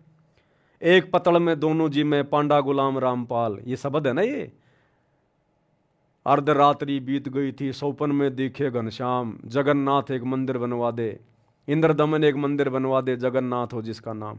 उसके लास्ट में क्या चौपाई आती है? एक पतल में दोनों जी में पांडा गुलाम रामपाल। वहां के पांडे कह रहे थे कि परमात्मा अब आए हैं। वहां के जो पांडे थे ना, वो कह रहे थे कि परमात्मा तो अब आए हैं, असली जगन्नाथ तो इस मंदिर में अब आया है। हम तो पत्थरों को पूज रहे थे, असली जगन्नाथ तो अब आया है। वो पांडे कह रहे थे कि असली जगन्नाथ तो अब आया है सतगुरु रामपाल जी के रूप में। हम तो खाली इन पत्थरों को पूज रहे थे जगन्नाथ मान के, क्योंकि उस शब्द में बहुत कुछ है भाई और बहनों। वहां गीता जी का पाठ चले, तो गीता जी का पाठ कहां चला उसमें? अब चलेगा, सतगुरु रामपाल जी भगवान चलाएंगे गीता जी का पाठ वहां जाके। वो सहज स्वभाव से रह रहा हो, तो सहज स्वभाव से तो अब रहेंगे वहां। तो ये आगे की लीला है परमात्मा की, मालिक कैसे करेंगे कैसे नहीं करेंगे ये उनके ऊपर है। हम तो खाली छोटा मोटा आइडिया लगा सकते हैं, इससे ज़्यादा कुछ नहीं है। तो भाई और बहनों, कहने का मतलब है परमात्मा की दया, मालिक की मौज, मालिक की मेहर, ये छोटा सा संदेशा था जो आप सभी भगत भाई को देना था। अब जिसकी जो इच्छा करे, जिसकी जो मर्जी है, जिसको जैसा समझ में आए वो ऐसा फॉलो करो, लागू करो, परमात्मा को प्रसन्न करो। और 26 मार्च 2025 रात्रि 8 बजे मुसलमान नहीं समझे ज्ञान कुरान, इस पुस्तक के ऊपर वीडियो बनने शुरू हो जाएंगे। और ये वीडियो आप और हमारे विश्वास को बढ़ाएंगे, जगत वालों को नया संदेशा देंगे। आपने निसंकोच होके, निसंदेह होके सबको भेजना है। देखो आने वाले समय में हिंदू मुसलमान भी होगा और तगड़ा होगा। आप देख लो नागपुर में क्या हो रहा है, किस प्रकार से आपस में औरंगजेब और फलाना दिखना हो रहा है। दिल्ली के जंतर मंतर पे देख लो, 4-5 लाख मुसलमान भाई इकट्ठे हो रहे हैं, क्योंकि उनकी ज़मीनें वगैरह छीनी जा रही हैं। वक्त के ऊपर कोई बिल वगैरह लाया जा रहा है क्या, मैं तो कुछ जानता नहीं ज़्यादा। मुसलमान उससे नाराज़ हैं, मरने मारने की बातें कर रहे हैं कि तैयार रहना। तो भैया ये सतगुरु रामपाल जी भगवान की भविष्यवाणियाँ फैल नहीं होंगी नास्त्रदमस वाली, कि भारत देश के आधे से ज़्यादा राज्यों में राष्ट्रपति शासन लागू हो जाएगा। तो ये 2028 से पहले पहले होना है सारा सब कुछ। ये जो ज्ञानगंगा पुस्तक में लिखा हुआ है ना परमात्मा ने नास्त्रदमस की भविष्यवाणी में, कि उस युग परिवर्तन 2028 से पहले भारत के अधिकतर राज्यों में, अधिकतर यानी 15-16 से ज़्यादा राज्यों में राष्ट्रपति शासन लागू हो जाएगा, आर्मी शासन आपातकालीन। तो ये धीरे धीरे परिस्थितियां बन रही हैं। तो हम भगत भाई बहनों ने मर्यादा में रह के दृढ़ रहना है। ये सतगुरु की भक्ति बचाएगी हमें, ध्यान रखना। माहौल बहुत गंदा होगा, बहुत बिगड़ेगा, घर से बाहर निकलना मुश्किल हो जाएगा, लोग अपने घरों में टट्टी पेशाब करेंगे। ऐसा समय आएगा, दाने दाने के लिए मोहताज हो जाएंगे। तब दुनिया को पता चलेगा हम किसको पूज रहे थे, भगवान कौन है, कल की कौन है। जो मजाक उड़ा रहे हैं ना यार सतगुरु रामपाल जी का, ये उस समय पता चलेगा। ये परमात्मा है, रामकृष्ण की तरह नहीं है जो लाखों साल बाद लोग मानेंगे वो भगवान है। ये इसी समय मनवा के जाएगा, इसी समय मनवा के जाएगा कि वे भगवान है, परमात्मा है, नहीं तो दुर्गति। तो सभी भाई बहन वीडियो को ज़्यादा से ज़्यादा शेयर किया करें। ये लाइव वीडियो तो 1 महीने बाद में सब डिलीट होंगे।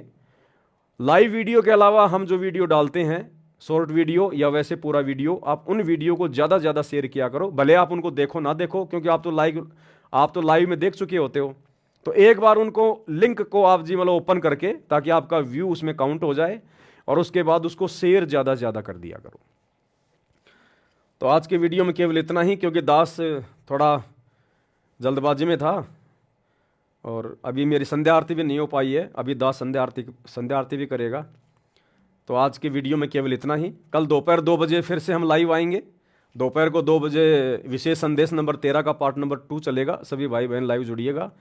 थोड़ी सी मेरी तबीयत खराब थी, जुकाम ज़्यादा हो गई थी, परमात्मा ने ठीक कर दिया, कोई दिक्कत नहीं। हल्की फुल्की दास ने टेबलेट वगैरह लेता तो नहीं, लेकिन क्योंकि सेवा छूट रही थी। अब बिना टेबलेट के 5 दिन में जुकाम ठीक हो, वो तो ठीक तो होनी थी मालिक की दया से, लेकिन टेबलेट नहीं लूँगा तो 5 दिन और लगेंगे, अब 5 दिन तक फिर हमारी सेवा तो हाथ से निकल जाएगी ना। इसलिए दास ने 2-4 टेबलेट ली। अब मालिक की दया से, दया है, ठीक ठाक हो गया। तो कल दोपहर को सभी भाई बहन फिर से लाइव जुड़िए 2 बजे, और इसी प्रकार परमात्मा की महिमा चलती रहेगी। तो आज के वीडियो में केवल इतना ही। बंदी छोड़ सतगुरु रामपाल जी भगवान की जय। भाई जो गुरु वचन पे डट के